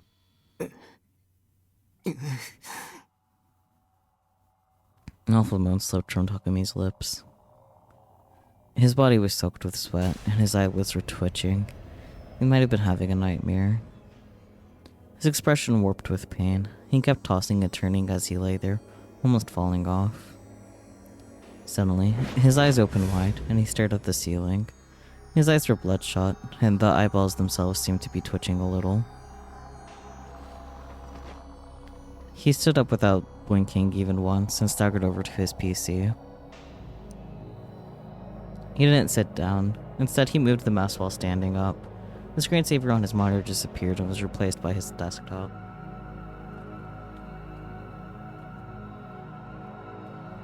His expression, illuminated by the pale light of the monitor, was vacant and empty. His body trembled and shook from side to side. Drool pooled and fell out from his mouth. He looked exactly like the typical sleepwalker.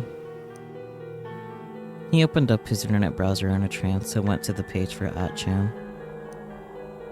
His movements were slow and uneven, but there was no hesitation in his hands as he went directly for the new board's new gen threads. There were almost 60 in all, and Takumi opened every single one. His gaze was locked out on the screen, and he was typing on the keyboard without looking down at it. He typed a message into each of the 60 threads. The messages he typed were short ones, and the same message was posted in every thread. Sono me dare no me.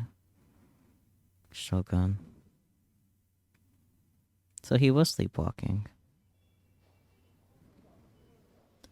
The next day I headed to the hospital. Last time I hadn't been able to get the assurance I wanted, but today, I was gonna make them tell me I was sane. I was gonna have the doctor remember me. I was gonna tell him that I was his patient until 4 years ago, and then I was gonna have him listen to everything I had to say. I wasn't the crazy one. It was the demon girl in Misumi. I knew that's what he would tell me. This hospital opened at 8, earlier than a lot of them. That's why I decided to come right on time. Only to find the lobby sofas packed with old people. How? How could there be this many people here when it just opened? Had they all cheated and got here before it opened somehow? That's not fair. I was angry, but I didn't have any choice but to wait. It was after an hour of waiting that I realized I should have made an appointment. Very shortly after, they called my name, and I was relieved to see that I wouldn't have to wait as long as last time. But the doctor waiting for me in the exam room wasn't Dr. Takashina, but a white-haired old man I'd never seen before. Takashina sensei. Where's Dr. Takashina? The nurse standing behind him, Hazuki, I think, answered apologetically. 高階先生 And は Dr. Takashina isn't here. もういません Isn't here? もういないというか He collapsed from 体が overwork 立って last weekend. 先週末に He's been out the 倒れて whole しまわれて week. ね。今週はそれでずっと休みだよ。 No, no, my one ally. Wait, was it really overwork that made him collapse? 陰謀だ。 It's a conspiracy. 悪魔女の It's the demon girl. 陰謀だ。西条さん Nishijo? She must have poisoned his food or sent him a threatening letter to stress him out. It was the demon girl's doing. She was trying to isolate me.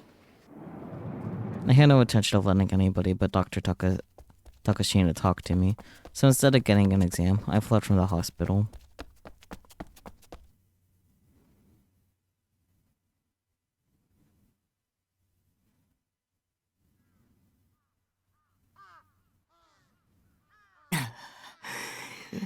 Damn it, doll. I leaned up against the fence on the roof and looked up at the sky. Shibuya sky was an ugly color. 病院にはも I う should stay away from that 行かな hospital い from 方が now い on. い。 The demon girl's net was closing in on me. Maybe there's nowhere for me to run. Maybe that detective I met yesterday was actually a fake and working for her. Maybe she used him to test me. I mean, the timing was just too good to be a coincidence. She showed up in my room right after the two of them had approached me. She was a demon after all. She wasn't human. She could easily control somebody's mind. I didn't have any proof of this, of course, but I also didn't have any proof that she wasn't a demon. So I just had to assume the worst if I was going to survive. Wasn't there anybody on my side? Everybody felt like my enemy. Everybody felt like they were working for the demon girl. 助けて。 Save me. 誰か Somebody 助けて save よ。 me. Why didn't I have anybody on my side? Why was no one helping me? Why did this have to happen to me? I felt so lonely. I wanted something to support me. Someone to protect me. Something to protect me. Anything. Anybody who could offer me help. And I thought back to Fess, to Yase Kishimoto, and what she told me when I met her at school. I've been too busy with my delusions to hear it, but Misumi had told me she'd said this. Find the sword and salvation awaits. 剣。 The sword. If this was a video game, the plot would probably involve me being a hero who needed to find a legendary sword to defeat a demon king.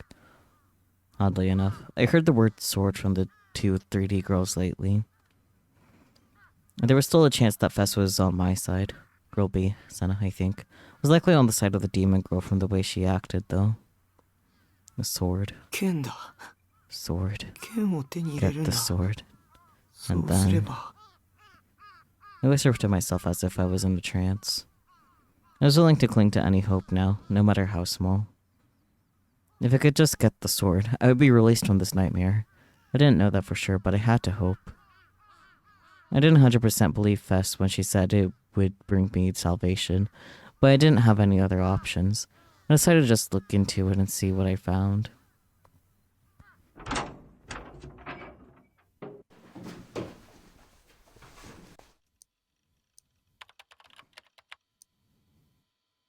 I ran a search online. First, I checked to see if there were any anime where characters had swords like the one Fess and Senna had, but I didn't find any. I mostly seen that coming. I always kept an eye on upcoming anime. There were 30 or 40 each season, so it was pretty hard, but I always watched the first episode of each series, and then decided if I was going to continue it. Damn, just one episode? He didn't even give them the respect of the 3-episode rule? And of course, I could watch anything that was satellite TV using YouTube. So there was no way I could have missed one. And I haven't seen any anime with weird swords, especially ones with such a distinctive shape. I would have been sure to remember them if they'd showed up, and I didn't remember seeing anything like them at all. Unless, of course, I've been controlled by someone else when I watched the show. Next, I decided to search for the sword themselves, not an anime. くそ Crap. ほとんどがゲ It's ーム all の攻 video 略サイ game トじゃんか walkthrough sites. Some of the swords that came up in the results were ones I recognized well, like ESO's Shangri-La Hedge. I wasn't getting anywhere. I need to find that sword and fast.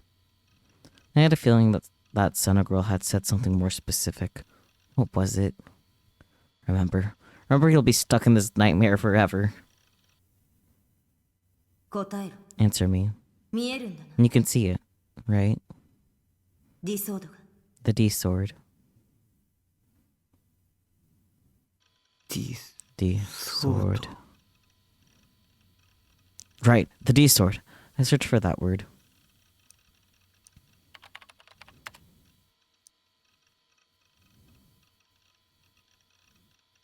And I got hits.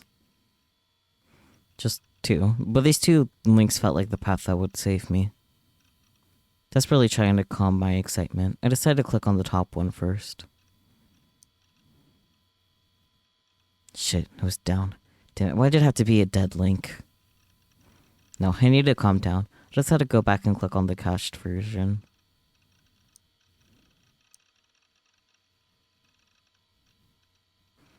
The page had an illustration. It was based off of a descriptor in old text, supposedly. Delusional ideal sword. Interesting. 元ネタは伝承か So it's from some old legend. Oh shit. I should have read some of that でも before it セナ scrolled って女が down. 持ってたのに比べ Damn る it. と Mistakes. こっちは随分 Yeah, I don't think I can go burn. 地味だな Damn. It's not nearly as cool looking as the one that Senna girl had. Why did it have to be such a minor weapon anyway? Why can't it be Excalibur or the Blade of Kizanagi or something else big and famous?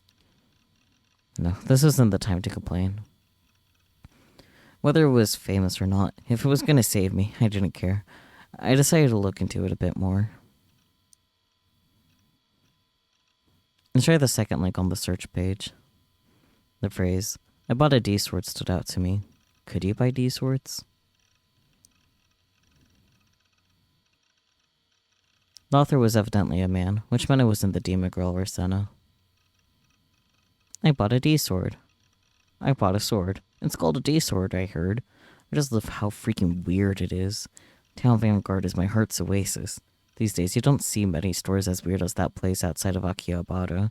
But Akihabara's shops really aren't my style. It's either computer parts or porn with those guys. And that's not me, you know? There used to be so many cool, weird places in Shibuya. But you can't tell my age from me saying this. But they all disappeared as time went on. And they certainly didn't have the same writing style as Shogun. Either they were a different person entirely, or the person writing the blog was deliberately disguising their writing style. And there's no way to tell from here, so I stopped reading. The store the page referred to, Town Vanguard, was evidently in Shibuya. It felt like too much of a coincidence. Or maybe I was being paranoid.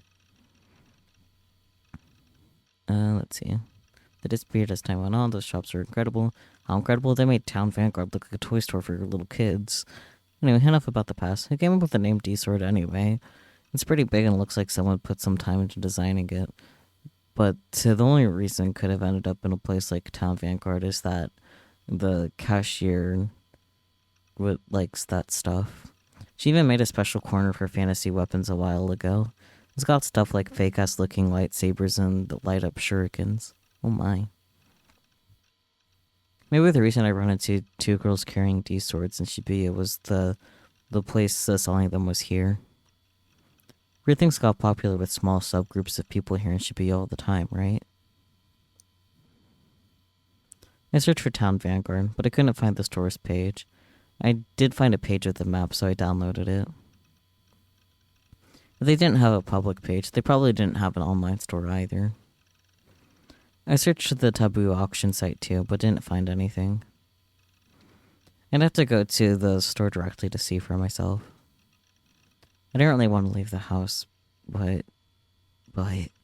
剣は手に入れなくちゃ I need the sword. 手に入れない I とダメ need な to ん get だ the sword.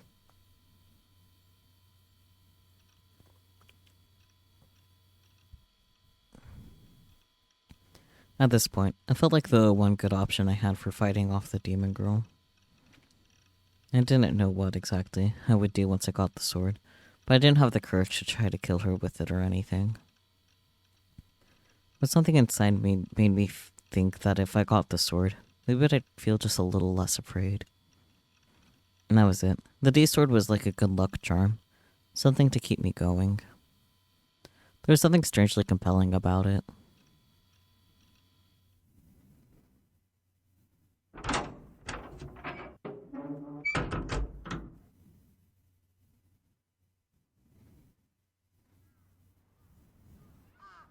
The store was somewhere near Cat Street, it looked like.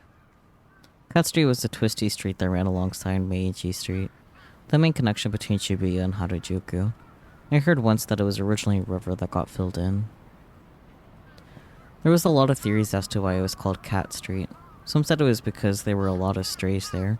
Others said it was because the street was as narrow as a cat's forehead, a common expression in Japanese. Not that I cared either way. Cat Street was a good destination from here. It would take at least 15 to 20 minutes to get there. A bike would get me there faster, of course, but I didn't have one. I didn't want to go near the station, so I opted to go through Shoto and cut across the Miyashita Park. I walked a little fast across the bridge over Meiji Street. I was finally here. I was in such a hurry that I was starting to get frustrated at how long it was taking. Cat Street was, compared to Center Street, much quieter and felt more like Harajuku than Shibuya. All the stores were selling osare clothes, the kind I never had any interest in. Daishipu. Oh boy. I like that there's just La Cafe.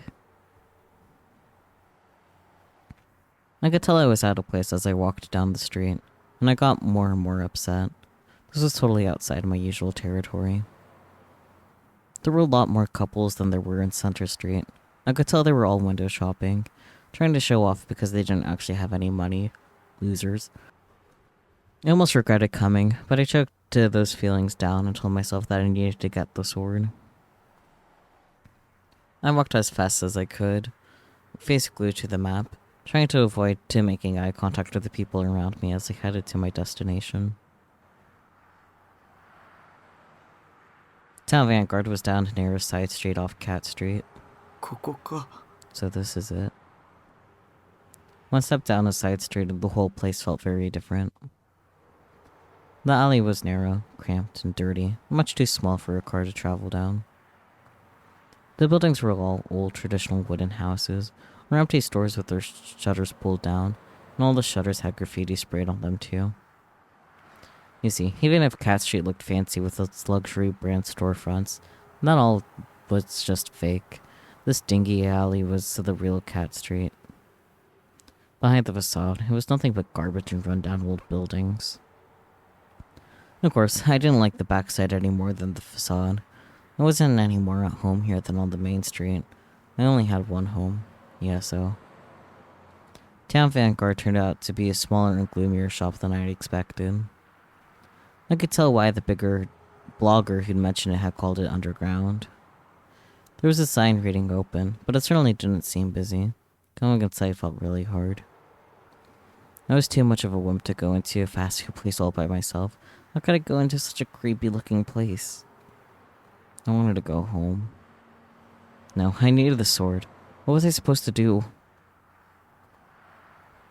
I went back and forth outside the shop for a while. There was absolutely no one else in the dark alley. I spent 30 minutes wandering around, trying to muster up the courage to go in, and not a single soul came by. many times. I almost felt brave enough to go in, only to give up at the last second. But I couldn't give up and go home empty-handed. This was the only place I could get a D sword. But my instincts weren't willing to let me go inside. I had an illusion where the shopkeeper came out to meet me. Of course, she was a cute maid, and she spoke to me in an anime voice. She knew exactly what I wanted and offered me a D sword with a friendly smile.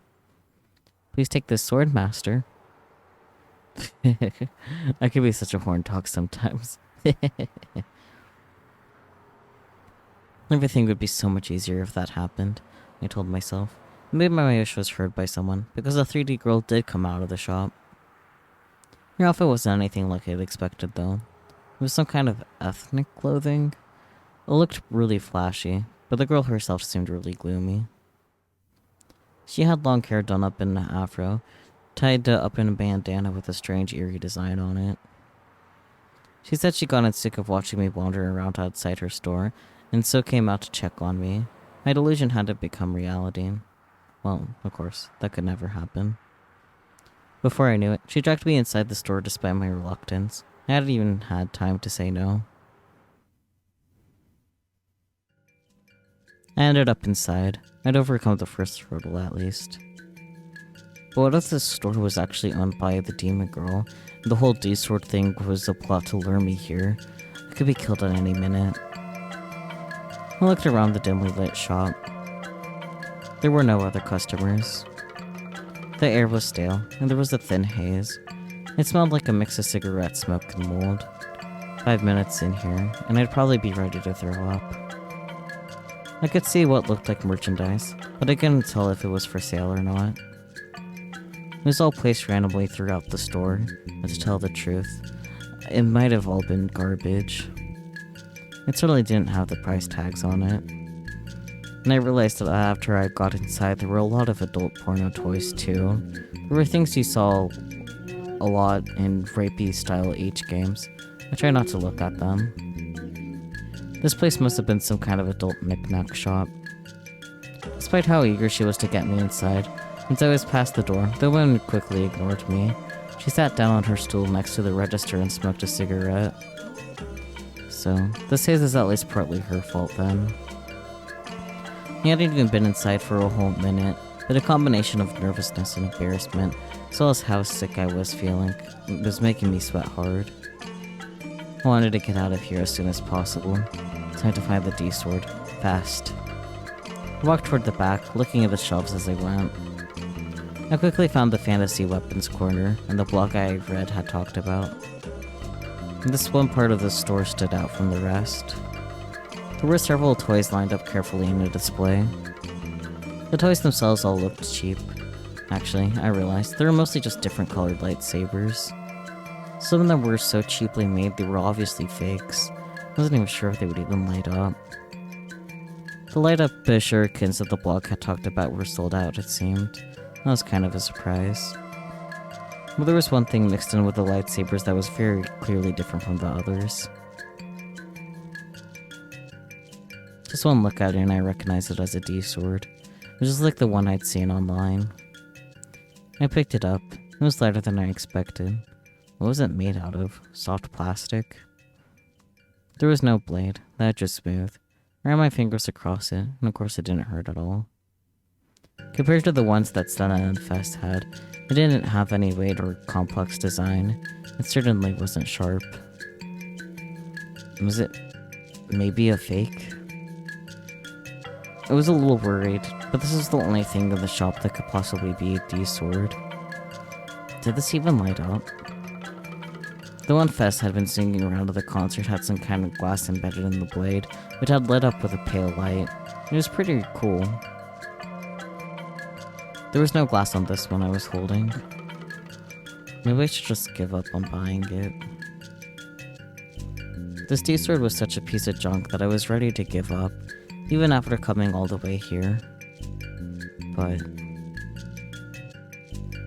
to find the sword and salvation awaits. I remembered Fess's words. Right, if I didn't buy it here, I wouldn't have any clue as to where to get another one. Maybe it just looked cheap, but when I recognized its rightful owner, it would suddenly transform into something with incredible power. Maybe I just seen too much anime and manga. But Senna and Fest both had D-swords that seemed to possess a strange strength. Maybe this sword would turn out to be the same. What should I do? As I stood there, uncertain, the clerk came up behind me. She grinned a gloomy smile and pointed at the D-sword. 10,000 yen, and I'll throw in a little bonus, she whispered. I was so stunned at how cheap it was that I couldn't believe my ears. I had some decent savings built up for my RMT business. 10,000 yen was cheap enough that all I had to do was pass on buying a single figure. When I heard the price, and also that it was the last one the store had, I bought it immediately. The bonus was a cheap bangle bracelet. Total garbage.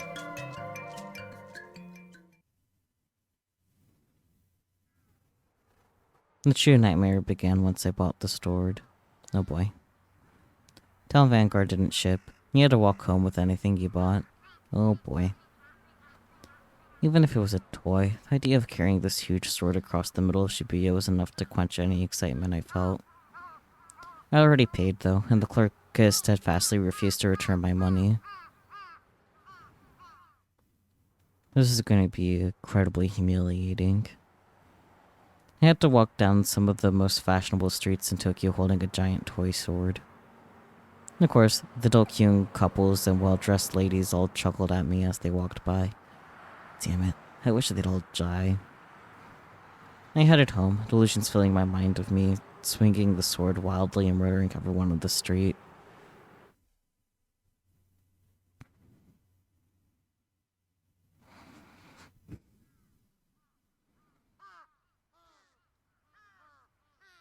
I was finally home. I started running once I got in close, and I was out of breath by the time I got up to the base. The cold gazes of the people I passed had really stung. I don't know how Senna had managed to endure this humiliation. It was something I could respect in a way. There was no way I could do it. Huh? Suddenly I heard a sound from the other side of the base. Was someone here? I froze and gasped. I remember the smile I'd seen on the face of the demon girl who called herself Remy. Maybe she'd come back. This time, maybe she'd come to kill me. What should I do? Run? I could sense the presence of someone in front of me. The setting sun cast someone's shadow on the ground. It was clearly the silhouette of a woman. I quickly raised my D-sword. Holding it in my hands like this, I realized what a piece of crap it really was. The one Senna had held such a strange power and intensity about it. But mine didn't seem to have anything like that. Maybe it was a fake after all. Could I really fight with this thing? Not a chance. Even if it was real, I couldn't actually fight someone with it. Holding it in my hands, it felt weirdly heavy. Maybe I was holding it wrong. I didn't feel like something that could actually swing like a weapon. The shadow suddenly began to move. It was coming closer. Stay away from me! I closed my eyes, thrusting the sword out in front of me at a random angle. Not that I expected to hurt anybody with it. But I had a faint hope that this sword could maybe, just maybe, help me. But then, nothing happened. My foe didn't say a word. Maybe the D-sword had annihilated the demon girl with a single swing? If so, that would be incredible. Brother, what's that sword? Huh? I opened my eyes, but instead of the demon girl, I saw Nanami. She was looking at me with contempt in her eyes. Nah. The tension drained from my body. I collapsed where I stood. Don't scare me like that. This is just awful. She was an awful sister. What kind of awful sister likes to entertain herself by scaring her brother? Who the hell did she think she was anyway? This is why 3D girls would always be inferior to 2D ones. I wasn't trying to scare you. I just came to see if you were alive, like I always do. But you weren't here. I had to waste 30 minutes standing here worrying about you. I wasted a lot of valuable time because of you. Brother, you jerk. Worry? She was worried about me? I refuse to be fooled by such an obvious lie. So, where did he go? You almost never leave your room. And you aren't picking up your phone either. I left the phone in the base. I knew nobody would call me, so there's no point in taking it. What's that sword anyway? Did you buy it just now? She was staring at the sword, looking a little confused. Oh, I get it. It's some kind of anime toy, right? You really are an otaku. You look ridiculous with that too. You looked so wimpy a minute ago when you were holding it. I'm laughing just thinking about it. My door dawned at me and opened the padlock to my room, and then tried to head inside. Hey, don't ignore me. Leave. You know I'm alive, now go home. She was always making fun of me, and did nothing but complain every time she came here. If she really hated it that much, then she'd just leave. I certainly didn't want her here. Listen, I came all this way to make sure you were okay. Would I kill you to show a little gratitude? I even brought you a present. She pouted at me. A present? Yep. Mom said to bring it to you. Here. She handed me some mandarin oranges, 10 or so, in a red net bag. It wasn't a great present. I'd eat mandarins if there were any lying around, but they weren't exactly a favorite of mine. Anyway, I want to rest a little before I go, so I'll eat them with you. Go home. I can't believe you. Your little sister is here with a present. She's offering to eat it with you. You should be happy. What was there to be happy about? Why would I want to eat oranges with my little sister anyway? She probably just wanted to eat some herself. She always was a big eater. She used to always eat my food too. We got in fights about it all the time. None of me went inside the base, ignoring my protests. I had no choice but to follow. Got any tea? I'd like something hot. Of course not. I only drink soda. None of me sat down on the sofa and took out an orange. I sat and set the tea sword up against my computer desk. I didn't need the bangle, so I tossed it off into a corner. Huh? What's that? Nanui quickly picked it up off the floor. Hey, this is cute. Did you buy this too? It's actually pretty nice, particularly for something you bought. Cute? How? It was a sheep thing. Probably not worth more than 500 yen. Nanami just had terrible taste. I ignored her and took a seat on my desk, grabbing an orange as I did so. Hey, are you gonna throw this away? Well, I don't need it. Okay, give it to me then. Huh? You don't mind, right? You're just gonna throw it away. You should act like a real big brother for once, so give your little sister a present. Not a present, it's just some junk you want. Fine, take it. Really? Yay. She was certainly easy to please. As soon as I gave the okay, she quickly put the bangle on her arm. Such a cheap little sister, enjoying such a cheap gift. Well, brother, does it look good on me? Not at all. No, okay. Brother, you jerk. I gave her a present, right? So why was she treating me like this? What kind of little sister calls her brother a jerk? Most of them? Where did she learn to do that? Go play 100 H games and learn how to behave properly. Jerk. She was smiling too. I was really getting angry. I like this, so I'm not giving it back. Actually, this may be the first time you've given me a present. I guess I'll just have to take good care of it then. Whatever. Nobody asked you to. I didn't even buy it for you. もう用は Anyway, 済んだん you're だから done, right? 帰れ So leave. 僕は暇じゃないんだ Don't get in my way.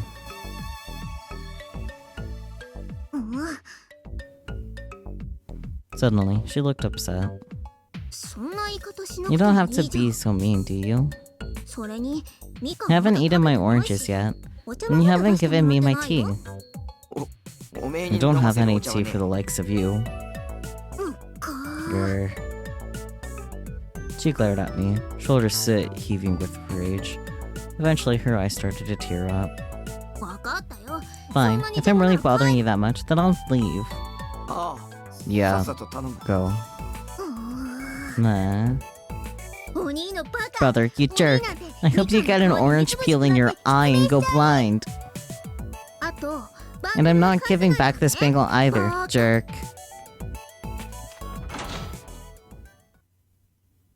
Her high-pitched yell echoed through the room as she grabbed her bag and flew out the door with incredible speed.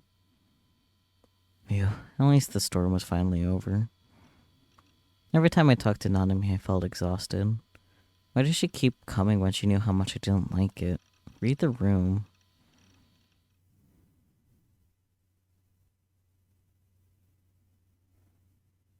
No? The first melt ended with better results than expected.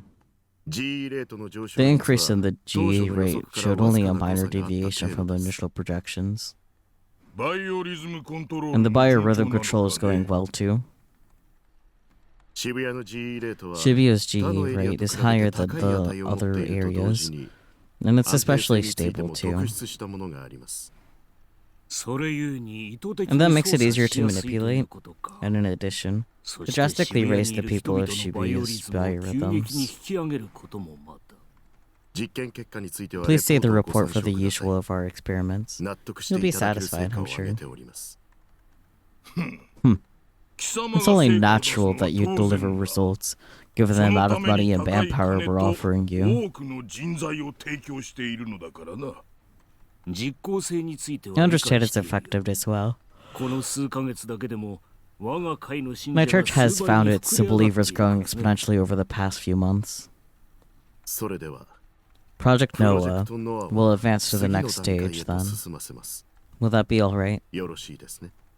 What about the code sample?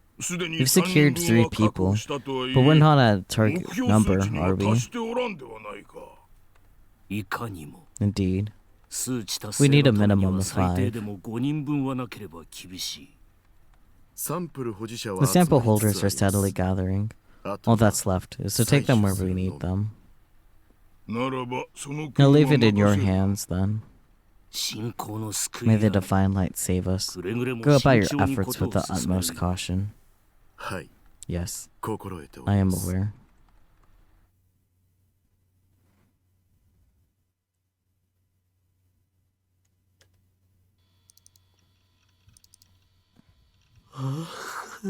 Yeah, I think it's time to sleep.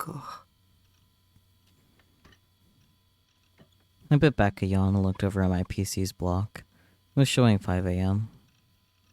I spent the whole night grinding an ESO and hadn't gotten the rare item I wanted. 8 hours of work and nothing. Well, that happened a lot. I looked over the side of my room. Let's try that again. I looked over to the side of my computer desk. The D-sword I bought yesterday was still there. It was close enough I could grab it at any time. I hadn't glowed at all, for what it was worth. I was hoping that at some point it would transform into an awesome weapon like the one Senna had. On the monitor, Grimm's avatar had just leveled up. My Night Hero was max level, so he wouldn't level up again. As I rubbed my tired eyes, I wondered if it was time to make a third character after Lisa Latte. I found myself thinking about experience points. There was something you saw a lot in video games, but the way I saw it, there were experience points in the real world too. When I started at ESO, I'd been a completely clueless newbie, but now I was Space Lord's famous lightning-fast Nightheart, The game's ultimate warrior. So for instance, was it possible that some kind of person inside to me's experience points had been reset somehow? Maybe that's why I've forgotten things that I should have known. Maybe that's where the weird inconsistencies in my memories had come from. Like with Shogun, with the demon girl. Before I lost my experience points, that is, the person inside me, had used the nickname Shogun in chat. Maybe the demon girl, Rimi, had been a big part of my life too, and I wasn't a friendless otaku. No, that was going too far. But maybe before, I had some kind of incredible power that would have let me fight the demon girl. I wondered if I was the only person who could come up with an idea like this. Not that it really seemed that strange to me. Humans can only ever judge things by standards they created for themselves. Did that mean it was possible that I, and not just me, but everybody else in the world was wrong about everything? When I was little, I got to the dentist, and they said to me, "You did a great job not crying when it hurt so much." Back then, I'd felt kind of proud for enduring the pain, like I'd done something special. But looking back, they were probably judging how much pain I was in by looking at how bad the cavity was. But maybe the same level of pain was really bad for some people, but not so much for others. Maybe the way people felt things or sensed things was totally different. Take giving birth, for instance. I've seen a lot of people online, for instance, saying that women could handle the pain, but men couldn't. Or what about marathon runners? Maybe what made them special wasn't their stamina, but the way they could endure pain. Or maybe take S&M. Some people enjoyed receiving pain, and some people enjoyed giving it. Maybe everybody had different ways of experiencing their senses, and different levels that they could endure. Maybe the toothaches and headaches that I sometimes had to put up with were a level of pain beyond what an ordinary person could handle. And if I could pass that pain to them somehow, they'd die on the spot from shock. All this speculation left me with the selfish delusion that I was somehow special. 特殊な人間か。 So I'm special, huh? っていうか、 Nah. No 何 way. を大げさな。 I denied it, but I'm sure it was a delusion everybody shared. Every man wants to be the strongest in the world. Everybody wants to think they're special, chosen. They want to believe a dramatic future filled with adventure is waiting for them, like on TV or in the movies. The desire to be a hero, I guess you could call it. It was childish, really, of course. I had that same desire. Maybe it was my destiny in life to defeat the demon girl. Of course, if someone actually told me to do it, I'd have several conditions. I need cheat codes, obviously, like God mode for one thing, or invincibility. I didn't want to be scared or get hurt. If I couldn't have that, in other words, if I had to do it right now, I would absolutely refuse. Which meant that, if the person inside me's experience points had been reset, I might be at a big disadvantage.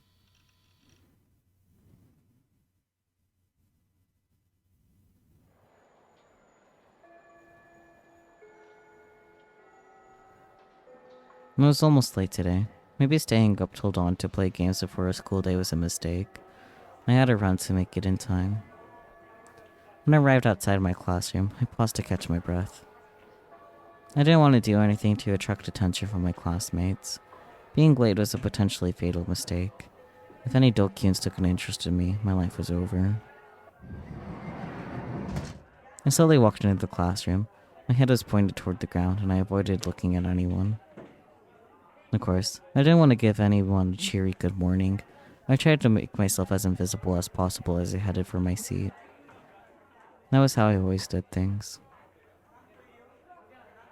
Like usual, I reached my seat without any issues and sat down.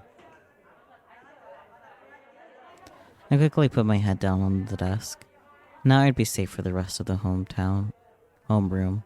That's what I thought, until I was lightly tapped on my back. Yo, Taku. Hey, Taku. I came to school 3 whole times this week. You're turning into a teacher's pet. You see me again. I sighed, but it wouldn't be right to ignore him. I began to raised my head and stopped. Was this Misumi? Really Misumi? 2 days ago, I called him like the demon girl had told me to, but something had been very wrong. He acted like the demon girl was in our class. That was impossible. Maybe the demon girl had brainwashed him. Maybe he'd become somebody else entirely. おいどうした Hey, what's wrong? You in sleep mode already? A loud electronic noise echoed through the classroom. I felt a slight vibration near my chest. It was my phone. Damn it, why now of all times? What kind of idiot would call it a time like this? Why was it playing the ringtone when I'd set it to vibrate? Maybe I messed up the settings. なってる Hey, ぞ your phone's ringing, Taku. I know that. Should I answer now? But if I did, Misumi would know that I wasn't asleep, and I didn't like answering the phone anyway. If I didn't answer, though, it would annoy the rest of my class. Having my phone's ringtone would drown out the rest of the classroom was bad. I needed to stay invisible. This was really bad. おい Hey, 出ない you're の not going to か answer? マ Are ジ you で actually asleep? But now I missed my chance. I couldn't move. Suddenly, the sound and vibration stopped. It must have gone to voicemail. I let out a sigh of relief, being careful not to let Misumi hear me. I was glad I learned how to set up voicemail. なあタク Hey, 相 Taku. 手は誰だ Who was that? A まさか girl? 女か Is the girl you were この前 walking 一緒に帰った home with, isn't あの it? メガネの子だろ Is it right? そうなんだろ Gosh, shut up. I'm already attracting too much attention because of the phone call. Please just leave me alone. Was Misumi always this annoying? Yes.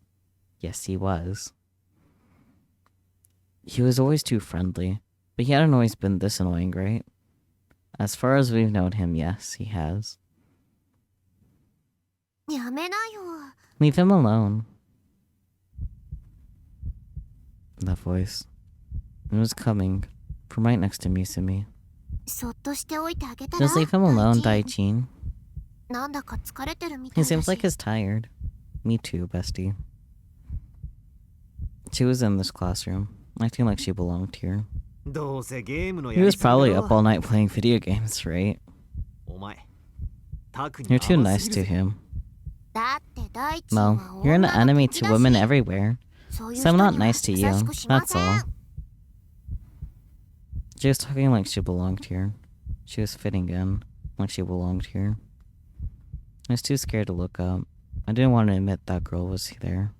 ま Well, 別にお前に優 even し if くして you're もらわ not なくて nice も to me, I 俺 know には lots of girls who 優 will しくしてくれ be. る女がたくさんいるんだよだから、 That's そう exactly いう what I'm 発言 talking が良く about. ないんだってば。 If your girlfriend heard you 彼 say 女さん that, she'd 聞いたら cry. 泣くよ。今の大地 Not that I have an の idea who your 彼女が誰 girlfriend だか is わかん right ない now, though. けどほら、チャイム鳴 Anyway, った the bell rang. 先生来る The よ。 teacher's coming.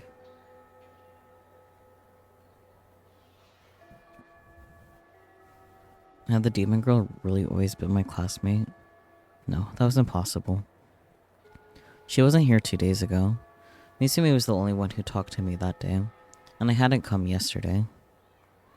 And now she was here today. Had she wormed her way in? How had she wormed her way in, rather? Another homeroom chime rang. Everybody headed back to their seats. I fearfully looked up, trying to see as much as I could without moving my head. I wanted that voice to be a hallucination. For that to happen, I needed to prove she wasn't in this room. I didn't see her. I didn't see the girl. Maybe it was a hallucination? My seat was in the 5th row. There were 9 rows in all.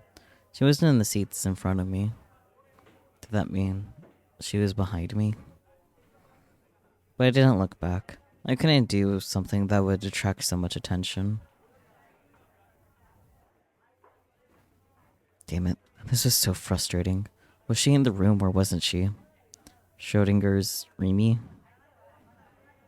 I didn't feel the prickling on my neck. Nobody was looking at me. I couldn't sense anybody's gaze. Was she here? Was she not here? Which? I stared down at my desk. trying to see if I could sense her somehow.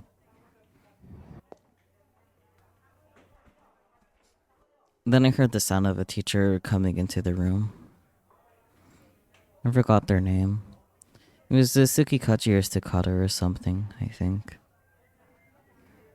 It was the phys ed teacher, and he was a huge meathead. But he didn't yell or do any physical punishment either. If anything, he was the kind of teacher who could take a joke.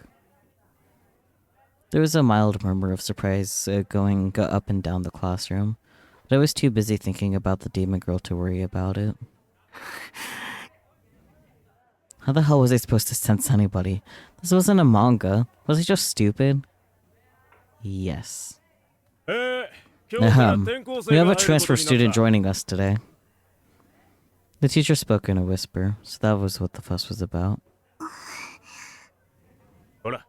Go on, Orihara. Introduce yourself. I couldn't hear the transfer student's voice. Was she really here? And took a quick glance at the front of the room. She's little. Delusion, though. Sure enough, there was a girl there. She was really tiny. She might have been smaller than Nanami. She looked kind of weak and timid, in a moe sort of way. She was pretty cute for a 3D girl, maybe. For some reason there were tears in her eyes, and she was looking down.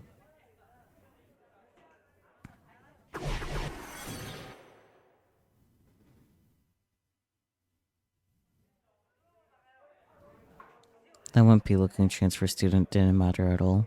What mattered was Rimi. I had to do something about her. Huh? I heard a voice from the back of the class. Rimi. She started talking. Kozue? You transferred here? Kozue? Who the hell was Kozue?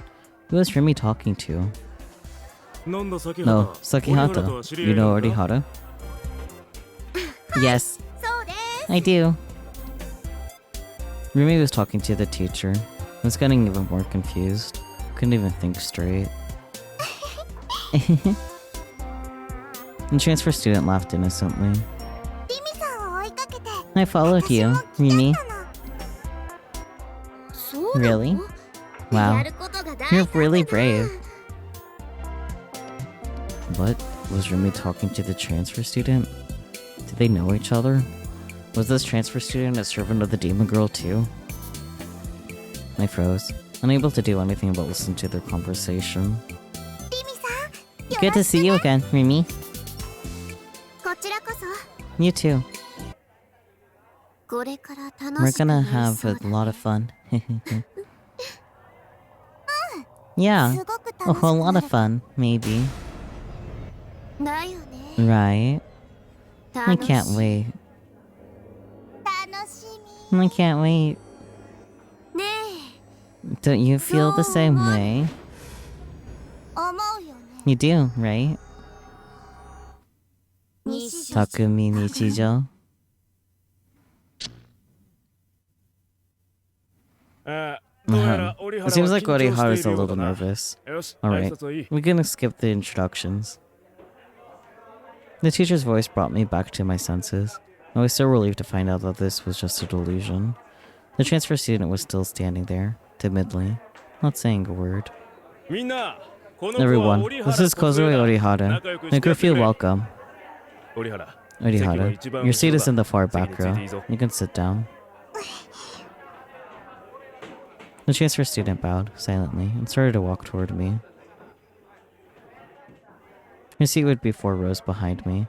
I thought about pretending to follow her with my eyes as she walked so I could look back and see who was there.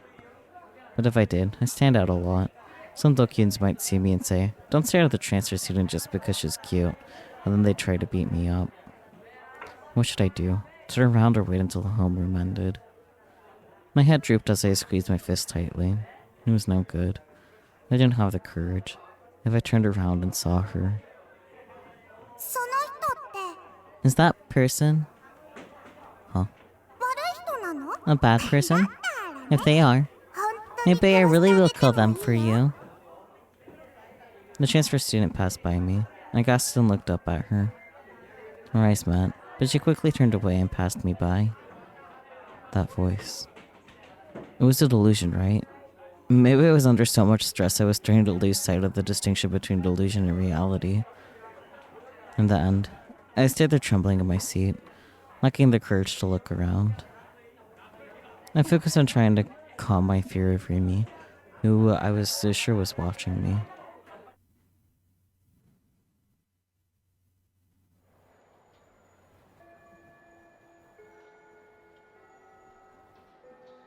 Homeroom came to an end as I tried to figure out the answers to the new doubts that were rising within my mind.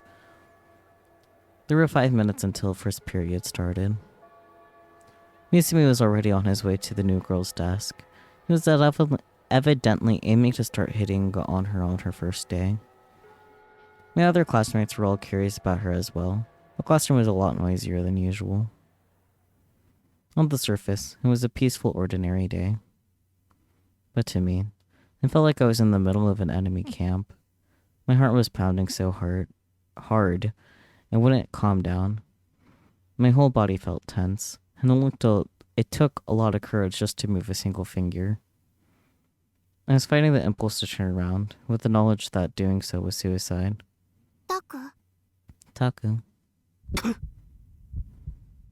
My breathing almost stopped. My mind went blank. The voice was right behind me. She was here after all. She was right here. You don't look so good. Are you okay? Run. Run. I tried to, but my legs were shaking too much to stand up. As I sat there frozen, the demon girl, Rimi Sakihata, came across to my front. You're soaking with sweat. Did you catch a cold? Just like she did 2 days ago. She sounded worried about me. Just like she had 2 days ago. She offered me a floral scented handkerchief. I didn't take it in. I said, I wiped the sweat away with my hands. Why? What? I couldn't even look at her. I could hear in her voice that she was smiling, though. Hey. What were you talking about with her? Yumi crouched down and put her hands on the desk, resting her head on them to look at me. She was looking at my face again. I looked away as fast as I could. Damn it. Was she just not going to let me escape no matter what? My heart was about to burst from fear. Somebody save me. I'm really curious. What was she even talking about? Who was I talking to? The transfer student. She whispered something to you when she passed by your desk. Do you know her? Mimi was still smiling, but was I imagining it? Or did her voice sound like she was interrogating me? I thought you weren't interested in real girls.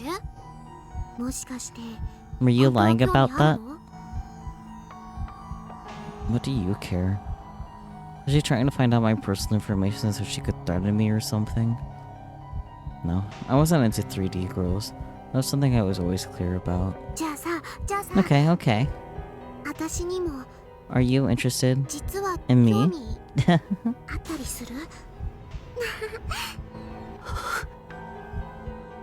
A freezing chill ran down my spine.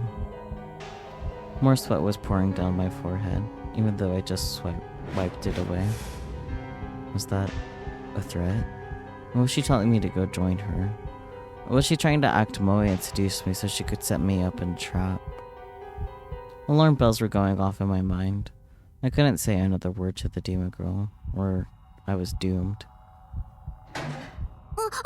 Huh? Taku? I didn't even think about it. I just leapt out of my chair and ran out of the classroom, tripping over the other students' desks as I went.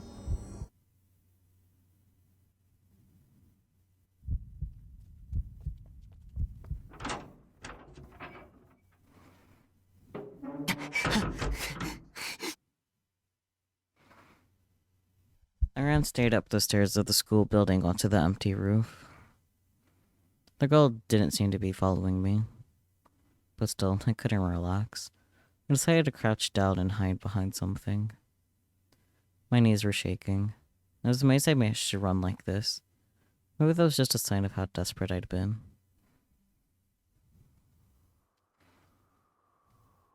I couldn't take any more of this reality. Even that D-sword I bought turned out to be useless. I couldn't take it to school. It would stand out too much. I'd let my guard down.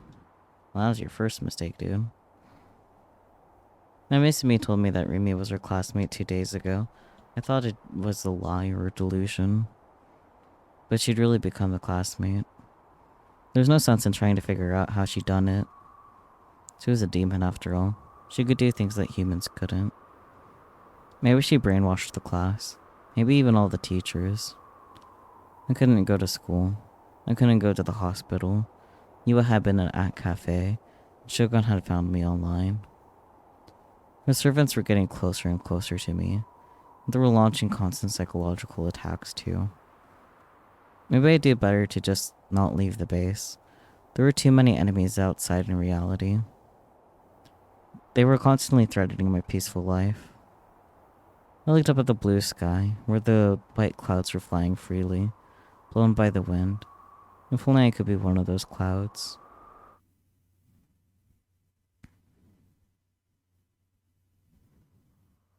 About 3 hours passed.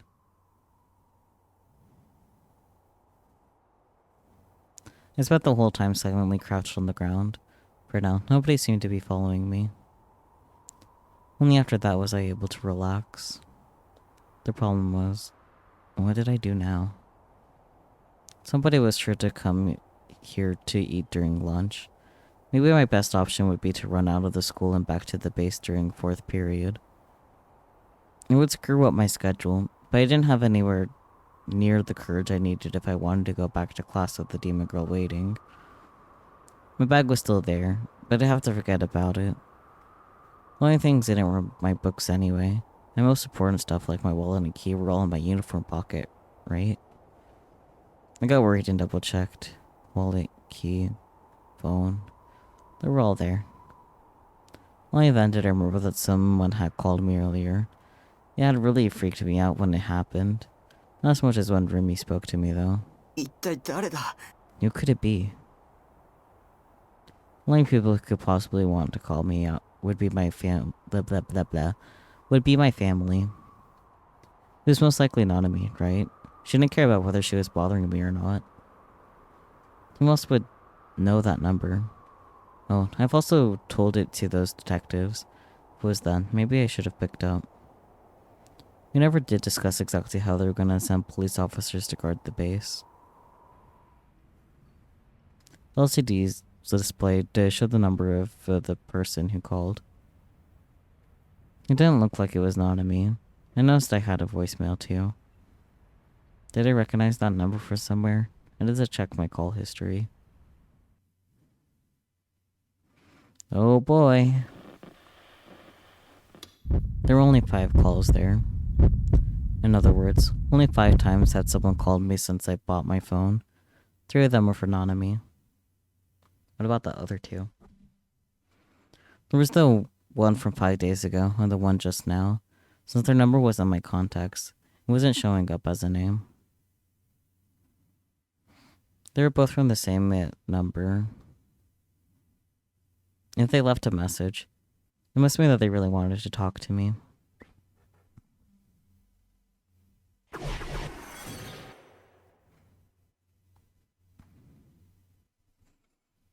It couldn't hurt to listen to a message, right? 楠木 This is Yua Kusunoki. Oh boy. Oop.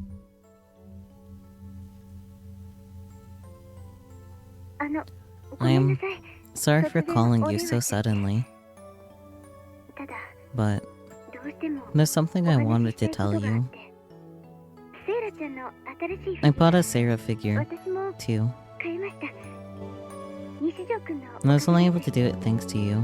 ありがとうございます Thank you. とっても可愛いんです It's けど very cute, but kinda naughty, isn't it? ですね買うときすごく I've been really embarrassed when I bought it. Oh, right. You saw this week's Splatoon, right? It was an incredible episode, wasn't it? I was so excited when I watched it. You schizophrenic. You killed her. Killer.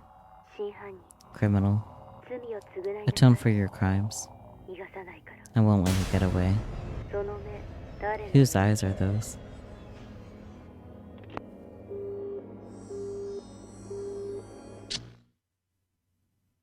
Fun delusion. I knew it was just a delusion, and I still felt terrified. It was totally possible that Yua could have gotten my number from somewhere and called me.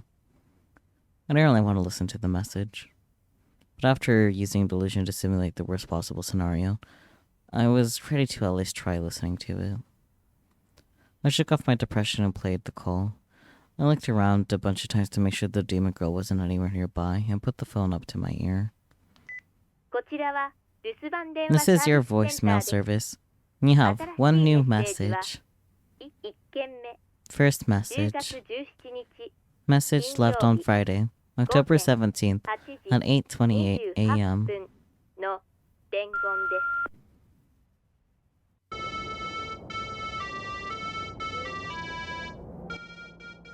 なんぞこれ。 What the heck? What I heard wasn't a voice. It was a melody I knew well. It seemed to be playing somewhere far off in the distance. The caller might have been standing near a traffic light. You heard that melody a lot on crosswalks to let the blind know that the light had changed. The song was called Toyanse, by the way. Toyanse. A lot of people knew the melody, but not many knew the lyrics, probably. I knew them for what it's worth. I learned them in elementary school. I didn't remember them completely, but they went something like this. Pass through, pass through. What narrow path is this? This is the narrow path of Tenjin. Interesting. Please let us pass through. None may pass through, but that have business here. We come to offer this talisman for our child's 7th birthday. The going is easy.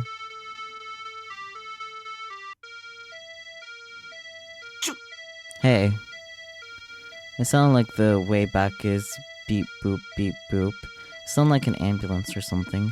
It's probably a coincidence, but still, it was creepy.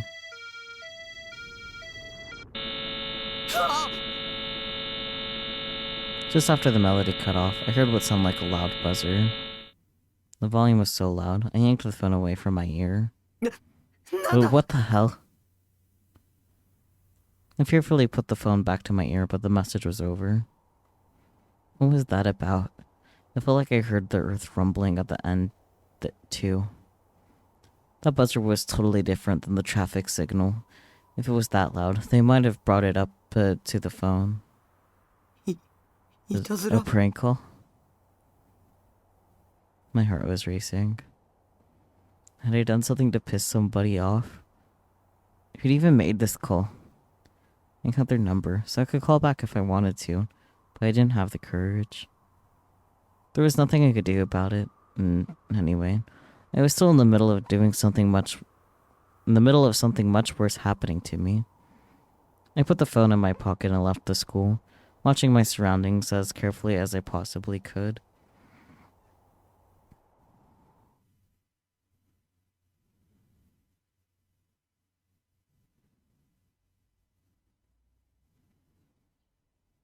Takumi Nishijo's alma mater, Kitazawa Elementary School No. 2, was 5 minutes away from a privately operated train station.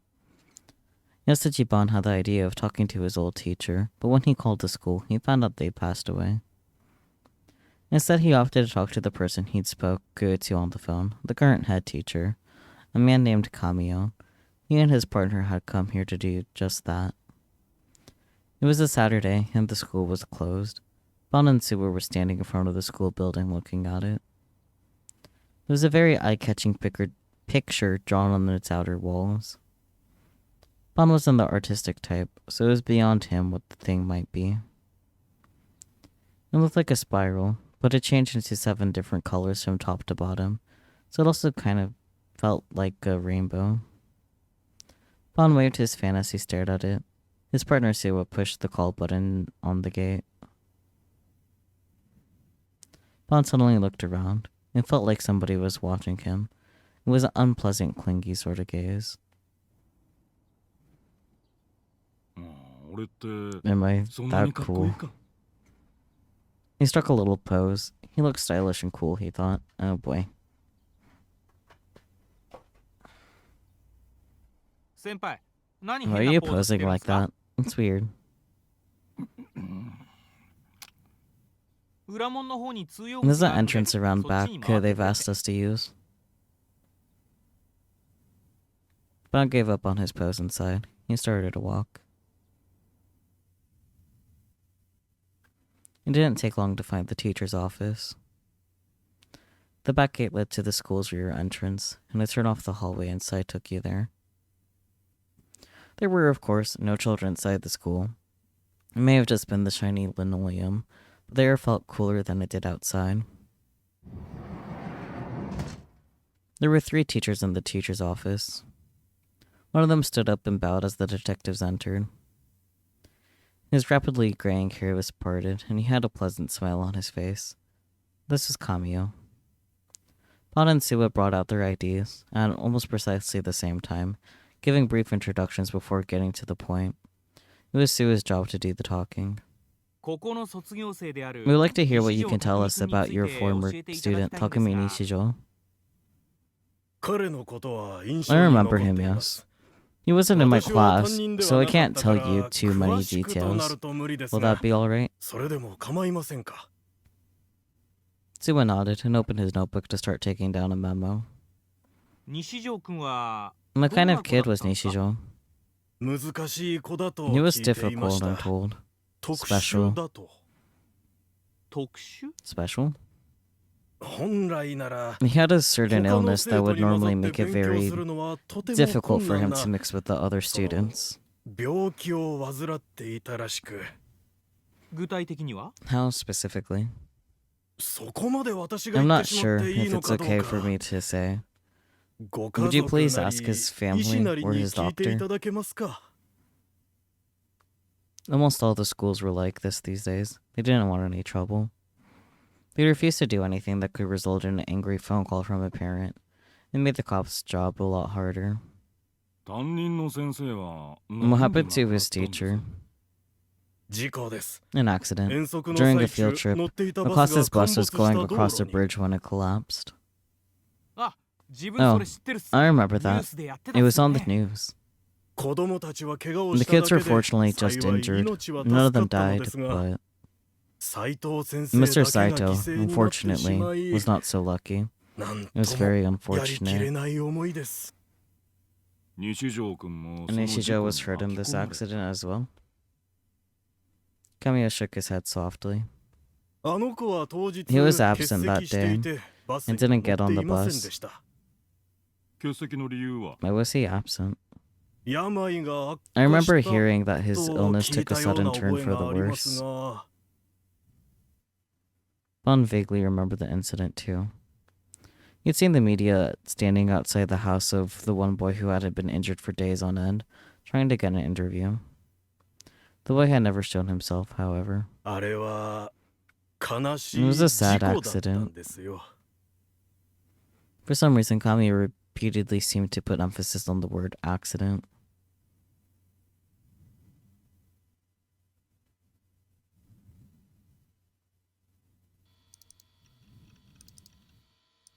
Having a quick chat with Grim before diving into Yoso was becoming a daily routine of mine. We never talked about anything specific. We'd swap information about the latest Achan threads, or talk about naughty stuff, or our latest favorite manga, or the anime we'd seen the other day. Stuff like that. Oddly enough, we didn't talk much about ESO. We do more than enough ESO chat when we were playing after this.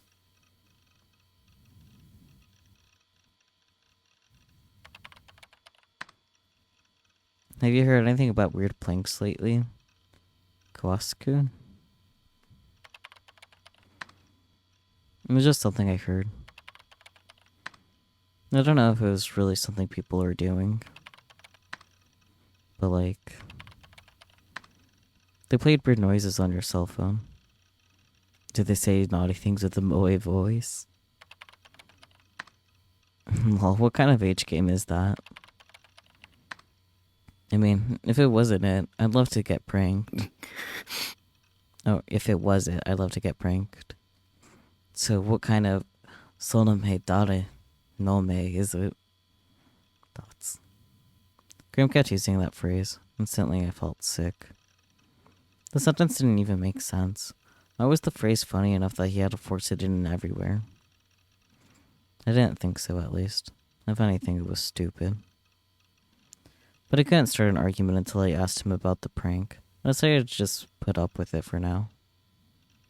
Like the sound of some nasty otaku jerking it. That would be awful. Actually, it's Toryonse. Toryonse? That's a song, right? The one they play on crosswalks? Yep. And then suddenly it changes into this buzz noise. And it's really, really loud. You ever heard of a prank like that? I mean, it sounds like something that Channers would do. It does. That strange noise that had been left on my phone yesterday. I didn't know who was behind it, and it seemed pretty unnerving, so I decided to try and ask Grim.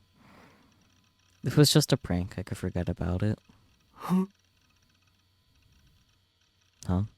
Why wasn't Grim responding? Hello? You fall asleep? There was no answer. It was rare for Grim to pass out on me during a chat. Yeah, it never happened before, actually. But if it happened, it happened. I'd see him later in ESO, and I could talk to him then. Just when I was about to get up and out of my seat. Back. I ran a search on 8chan. About that prank you're talking about. Oh, was that what he was up to? But that would mean that even Grim didn't know about it, and he usually knew everything. Nobody was talking about it, though. Not just on 8chan, but on the rest of the internet. So it must be somebody who had a personal grudge against me, then? I was starting to get really curious about who it could be, but I didn't have the courage to call them back. I suddenly had an idea. If I knew the phone number, I could have someone else call it for me. Maybe Nanami or Misumi, who would be the two safest bets. No, Misumi was brainwashed by the demon girl. It wasn't a good choice. Nanami was my little sister, so it'd be easy to ask her. She'll get really mad later, probably, but that wasn't my problem. It was the least she could do after all the bullshit she put me through. I said thanks to Grim and ended the chat, promising to meet up with him later in ESO. My stomach was starting to rumble. I was hungry. Did I have any instant ramen somewhere? I looked, but didn't find any. I had no choice but to go to the convenience store.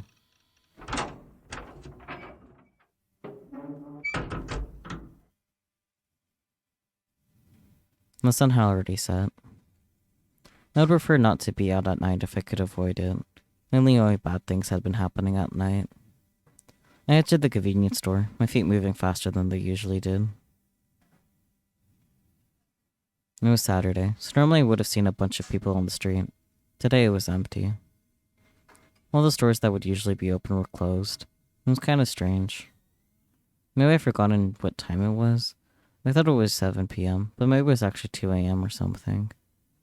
Nah, no way. Still, it was way too quiet. You couldn't hear any of the noises you'd usually heard in the city. The town felt different, somehow. I made it to the convenience store in front of Shinsen Station. Even the people around the station were completely devoid of people. Well, even the area. I was starting to get even more down a little scared.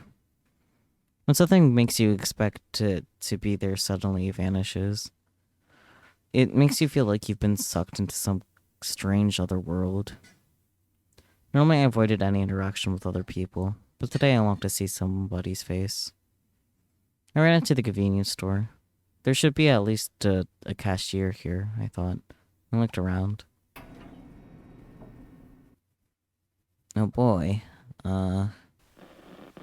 There's nobody. No customers. No employees. まさか No way. That was impossible, right? The cashier must be in the back. If I took my stuff up to the register, they'd come out right away. I forced myself to take my I am picking out a boxed meal from the refrigerated section.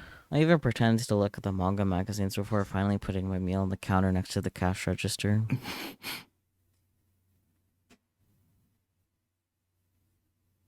Nobody came out from the back. I started to have an awful premonition. This wasn't right. Had I wandered into someplace I really shouldn't be?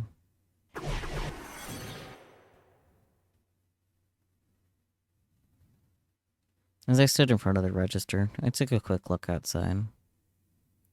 I couldn't see a single person moving on the other side of the glass doors, but I could see a silhouette, partially hidden by the shadow of the condo building across from me. Huh? The silhouette quickly hid, but still, I could see it clearly. There was something long and black in its hands, like a tube. Was that a sniper rifle? It would either be the police force mobile unit, or maybe the special assault team. I hadn't seen anybody because the police had sealed off the area. But why? Suddenly, I had a shocking realization. I quickly looked around the store before hiding myself behind a shelf. Could there be a hostage situation happening in the store? Maybe there's a criminal in the back room who had taken the cashier hostage. And maybe that criminal was the one responsible for the New Gen murders? Oh no.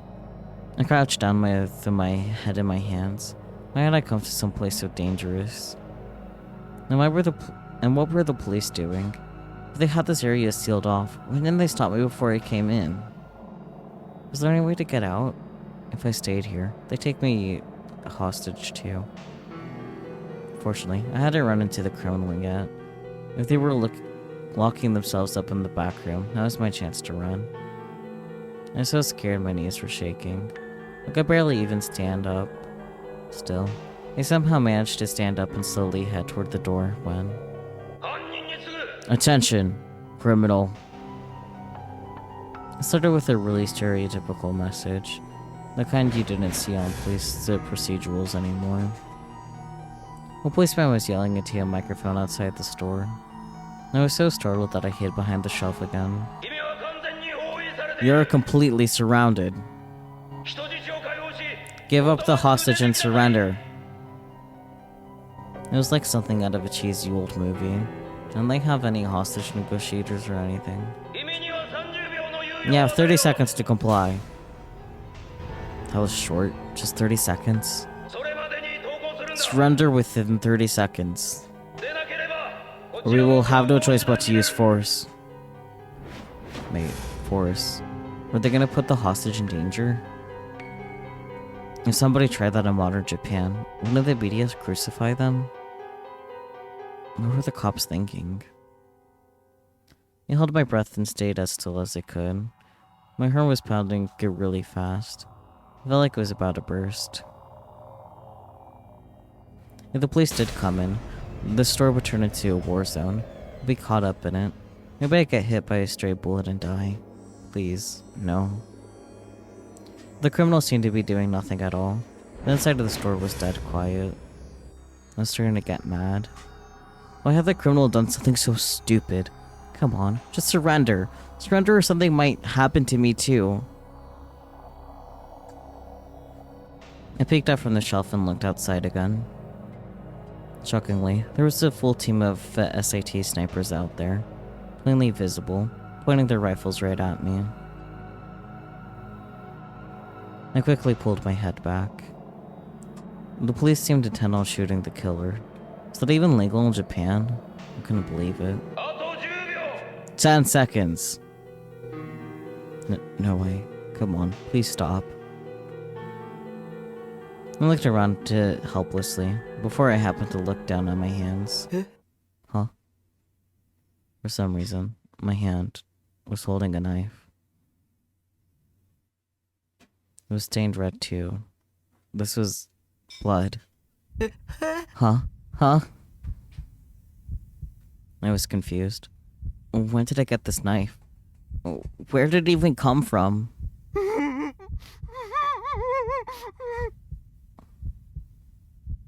I heard a moan right next to me. The cashier was lying there.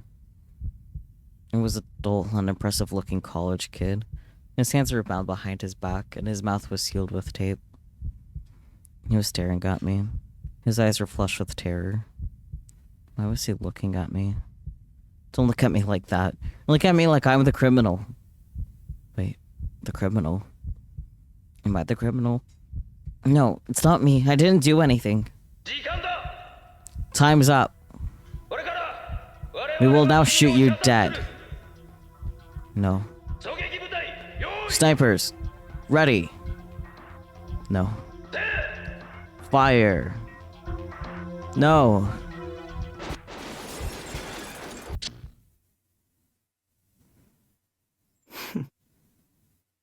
Please don't act like that. Why would they scream fire anyway? Sheesh. This wasn't an old war movie or something. Several minutes had passed while I was lost in my delusion. There's no sign of any employee at all. I wanted to believe that the cashier was just asleep, so I waited another 5 minutes. But there was still no sign of the cashier or anybody else. There wasn't even any sound. I finally got so scared I just put the thing back on the shelf and left.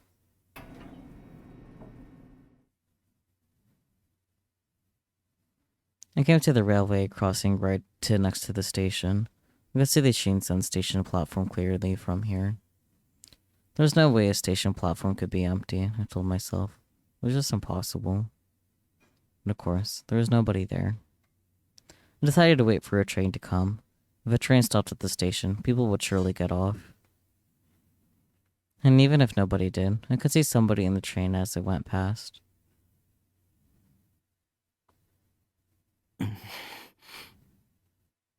I waited 10 minutes, and there was no sign of any train.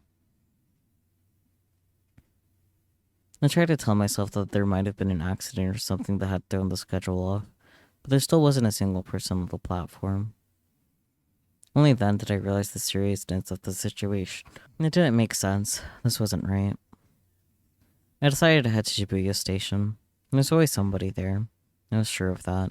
The area around Shibuya Station was always busy, 24 hours a day. I couldn't take the fear anymore, so I started to run.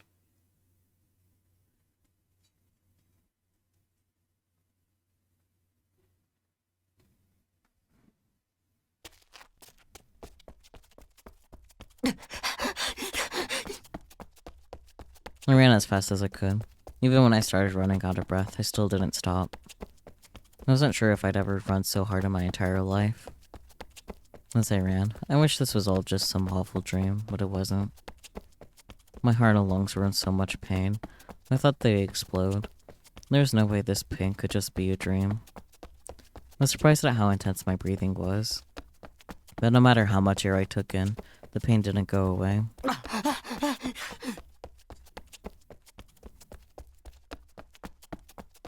I headed down Dogenzaka Hill and finally got within sight of the 107 building. By that point, my legs were barely moving. My body felt incredibly heavy. But I forced my legs to move forward. I didn't even have the strength left for looking around me. My entire consciousness was focused on getting me to Scramble Crossing, the symbol of Shibuya. Almost there. Just a bit more. I just had to make it past the 107. Then I'd be in the busiest place in Japan, the place where everyone mixes together when the walk sign changes. That's why it's called Scramble. Scramble.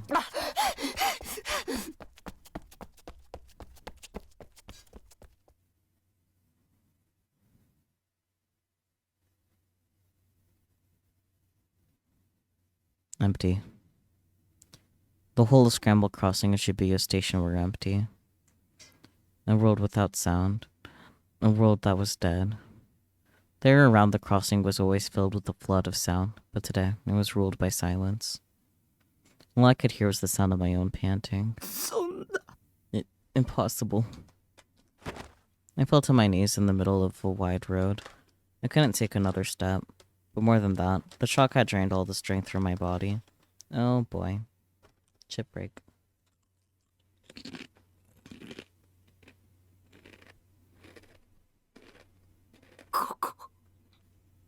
This is Shibuya, right?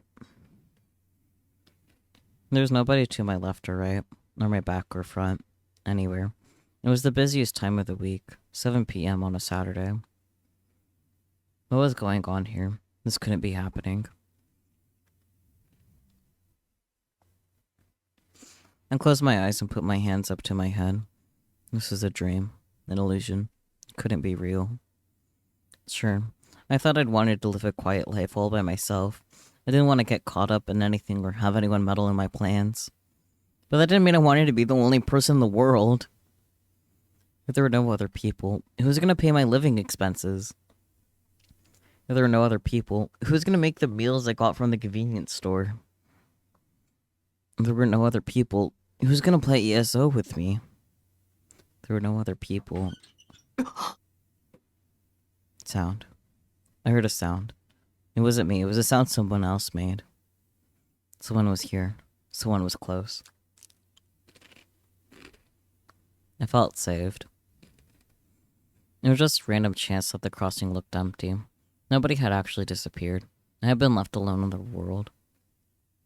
I was almost ready to cry from sheer relief. I turned toward the sound. 君は Who are you? It was a boy in a wheelchair. He was silently sitting there, some distance from me, but still in the middle of the road. It was hard to figure out how old he was. If I went just off his height, I would have thought he was in elementary school. He's in a wheelchair. He had a hat pulled down over his eyes, making it hard to make out his face. But やっと we finally meet. The boy's voice was strangely clear, as if it was being whispered into my ear. I actually found myself turning around to check if somebody was behind me, but of course nobody was. あの What's going どう on なってる here? んですか I asked him. どうして Why 誰 isn't もいない anybody の else here? 君は理由を Do you 知ってますか know why? 知ってるよ I do. His voice sounded young, but not like a child's. それより But more importantly, 僕のメッセージは did you get my 受け取って message? くれた Message. I didn't know what he was talking about. 誰だ Who 君は Who are you? His wheelchair advanced forward, wheels turning just a little. It must have been an old chair, because it made a rusty creaking sound as it went. その目誰の目 Soname Darename. Whose eyes are those? でしょ Right. I wasn't sure what to think. I had this voice suddenly said, whose eyes are those to me right here, right now? Who was he? 目覚めるんだ Wake up, 早く soon. 出ないと Otherwise, もっとたくさんの人が even more people 死 will んじゃう die. ことになるから Who 君は are 一 you? 体 I rubbed my eyes, wiping away my tears. Only then could I finally see his face.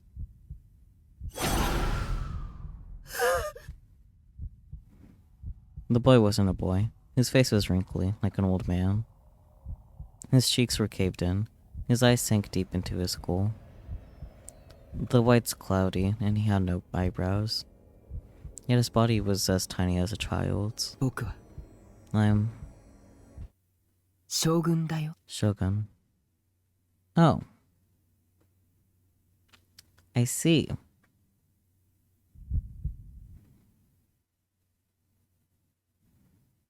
For a moment, I forgot to breathe. My head felt like it had been hit by a hammer. The ground seemed to shake. No, it was my body that was shaking. I put a hand on the asphalt to support myself. What had he just said? Shogun. This was Shogun? 忘れないで Don't forget, 君は you 逃げちゃい mustn't けな run. い I looked up and saw that Shogun had already turned away from me. His wheelchair was creaking as he slowly disappeared.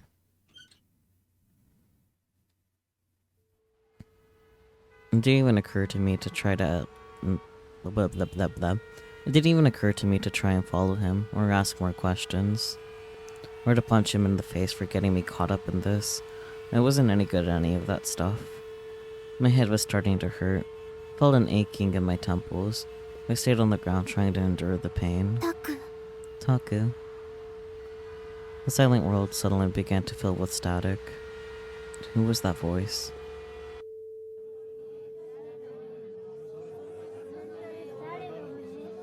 Don't look at me. Taku.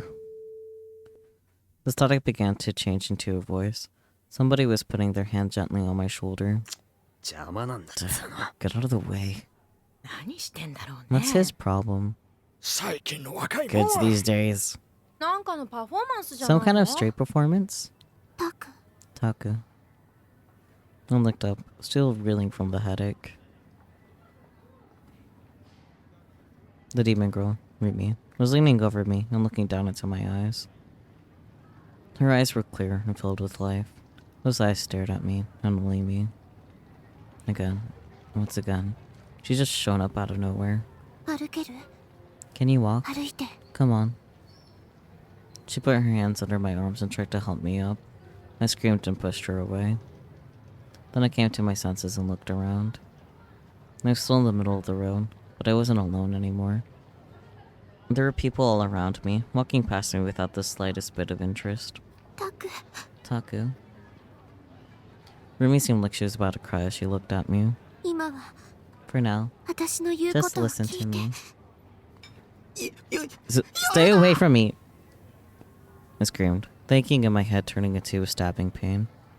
I tried to fight through the pain and crawl away from her, to put as much distance between her and me as possible. It's you, right? You made me see that. It was your delusion. You controlled my mind. It's a kind of mental attack. You demon. I'll kill you with my sword. If I could just get back to the base. I got a D sword. I felt a sudden shock on my cheek. It stung and started to feel hot. Remy had slapped me. This time, she was gonna kill me. I tried to crawl away as fast as I could. But Remy easily grabbed my hand. She pulled me close with the strength that was hard to believe a girl could have. No. Then held me tight. Her soft body pressed against me gently.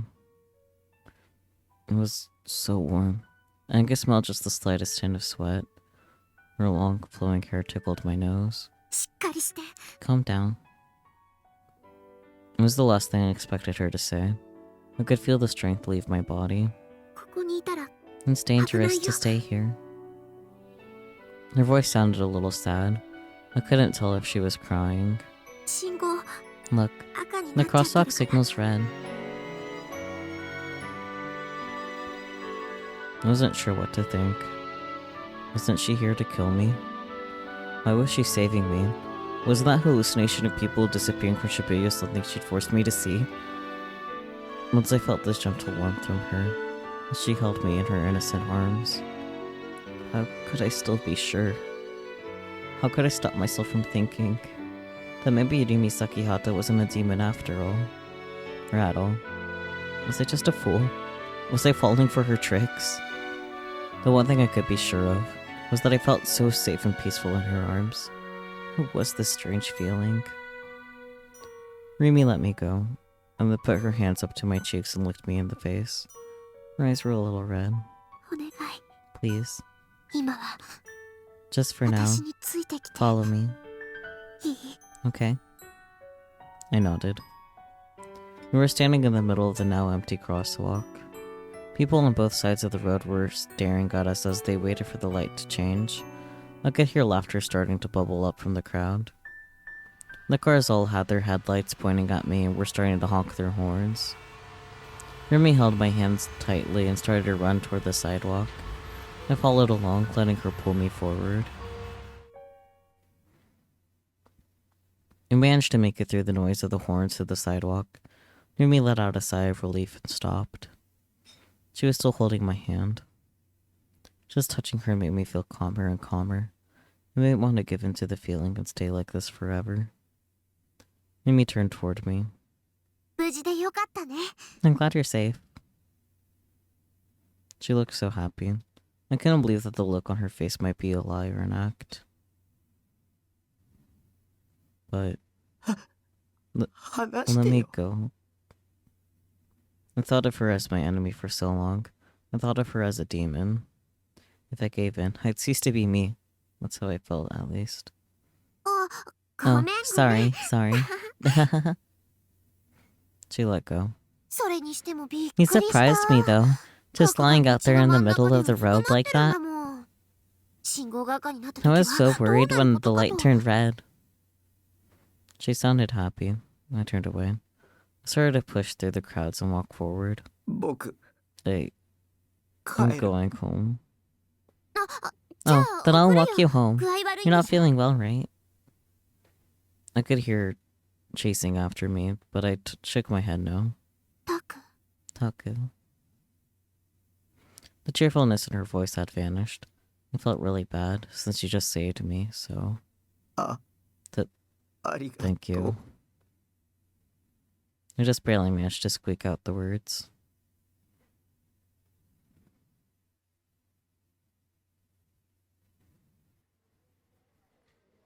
I certainly didn't think they'd end up merging all three of the task forces into one.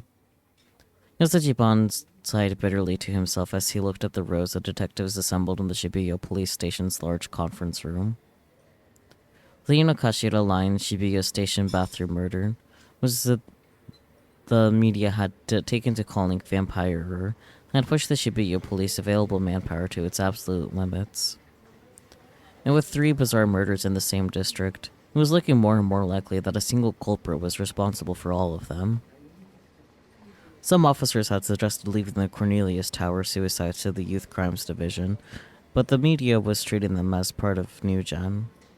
And they'd take a lot of flack if it seemed like they were leaving it out. It was only natural that HQ would decide to bring the task forces together into one big team. Right now, the new bigger group was going back over each of the cases individually. There was a big screen at the front of the room, showing slides of the crime scenes. Suwa had been assigned to giving the brief on them. Oh boy. He and Bon had been up all night, frantically going through the case files for all 4 cases. Good luck, kid, Bon said to himself, resting his head on his palm.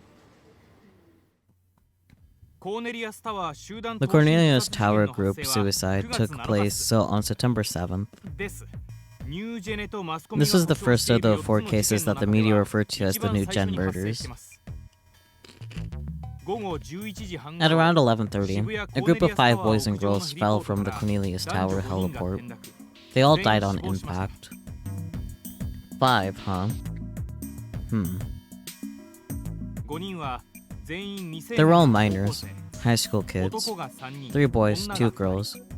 2 of them, a boy and a girl, went to the same school. The rest all attended different schools. Autopsies showed that they all had small fragments of flesh under their nails and scratch marks on their palms. We can conclude from this that they likely held hands as they fell. There was no sign of any suicide note left behind on the roof.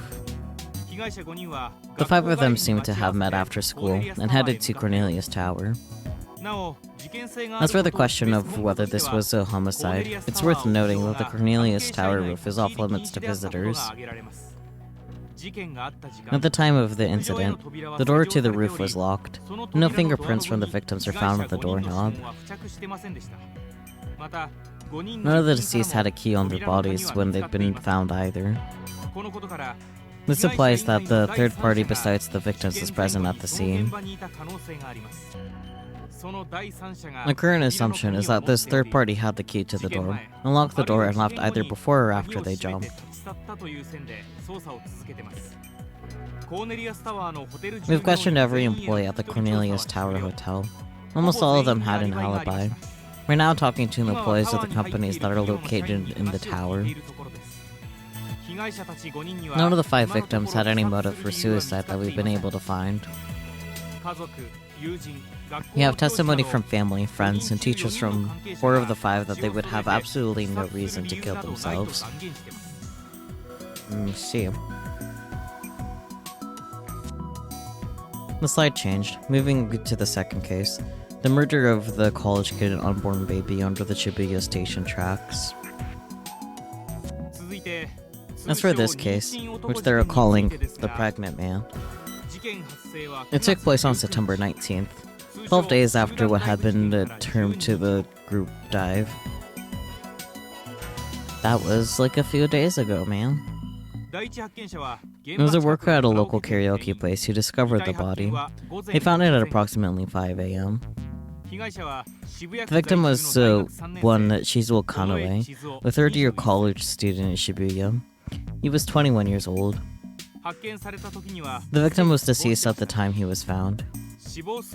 Estimated time of death is around 1 a.m. on the 19th, 4 hours before the body was discovered. The victim's stomach was abnormally bloated. An unborn baby was found within it. An autopsy revealed that someone had opened the victim's chest while he was still alive, with the baby inside his stomach. The infant was likely deceased at the time. The victim would have died after his belly was sewn back together. We found indications that he ripped at the stitches and torn some of the thread. The baby would have been in its 8th month of development, and we believe it was removed from the mother's body via C-section. For now, we know nothing about the mother, not even whether she is dead or alive. The DNA analysis revealed that the baby and victim had no genetic relationship. For what it's worth, the baby had blood type B, the victim had type A. Sue paused to take a breath. Talking so much had tired him out, it looked like. Giving a presentation in front of his many older detectives was probably nerve-wracking too. Now on to the third incident, the crucifixion murder at Maruyama-cho. There was a slight pause before crucified slide came up. This is the shot of the scene. This one took place on September 29th. The victim was one Hishida Ota, age 56, professor at Todai University. A man who lived in a nearby apartment was the one to find the body. Cause of death was strangulation. After death, he was nailed to the wall with 10 or so stakes. As you can see, there are a few wounds on the body itself.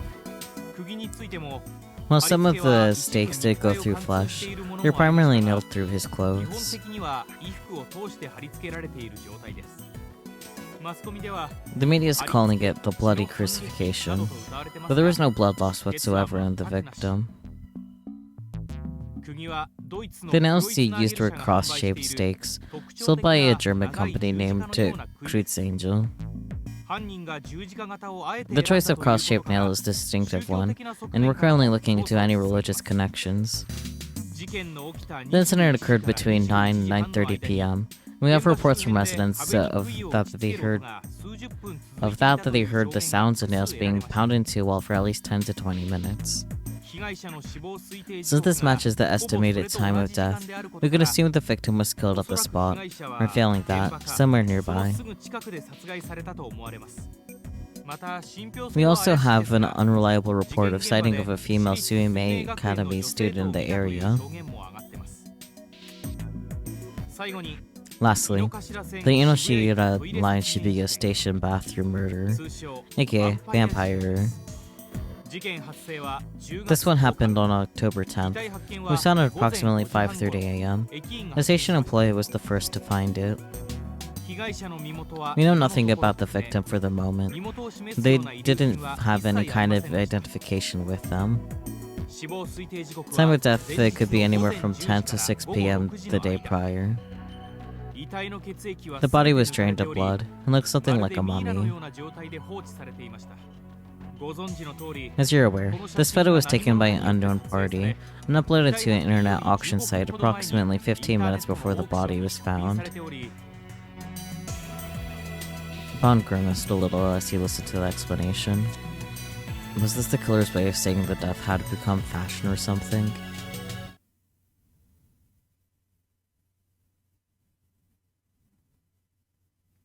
Yay, chapter 3 over. That one took a while. Oof. But definitely interesting.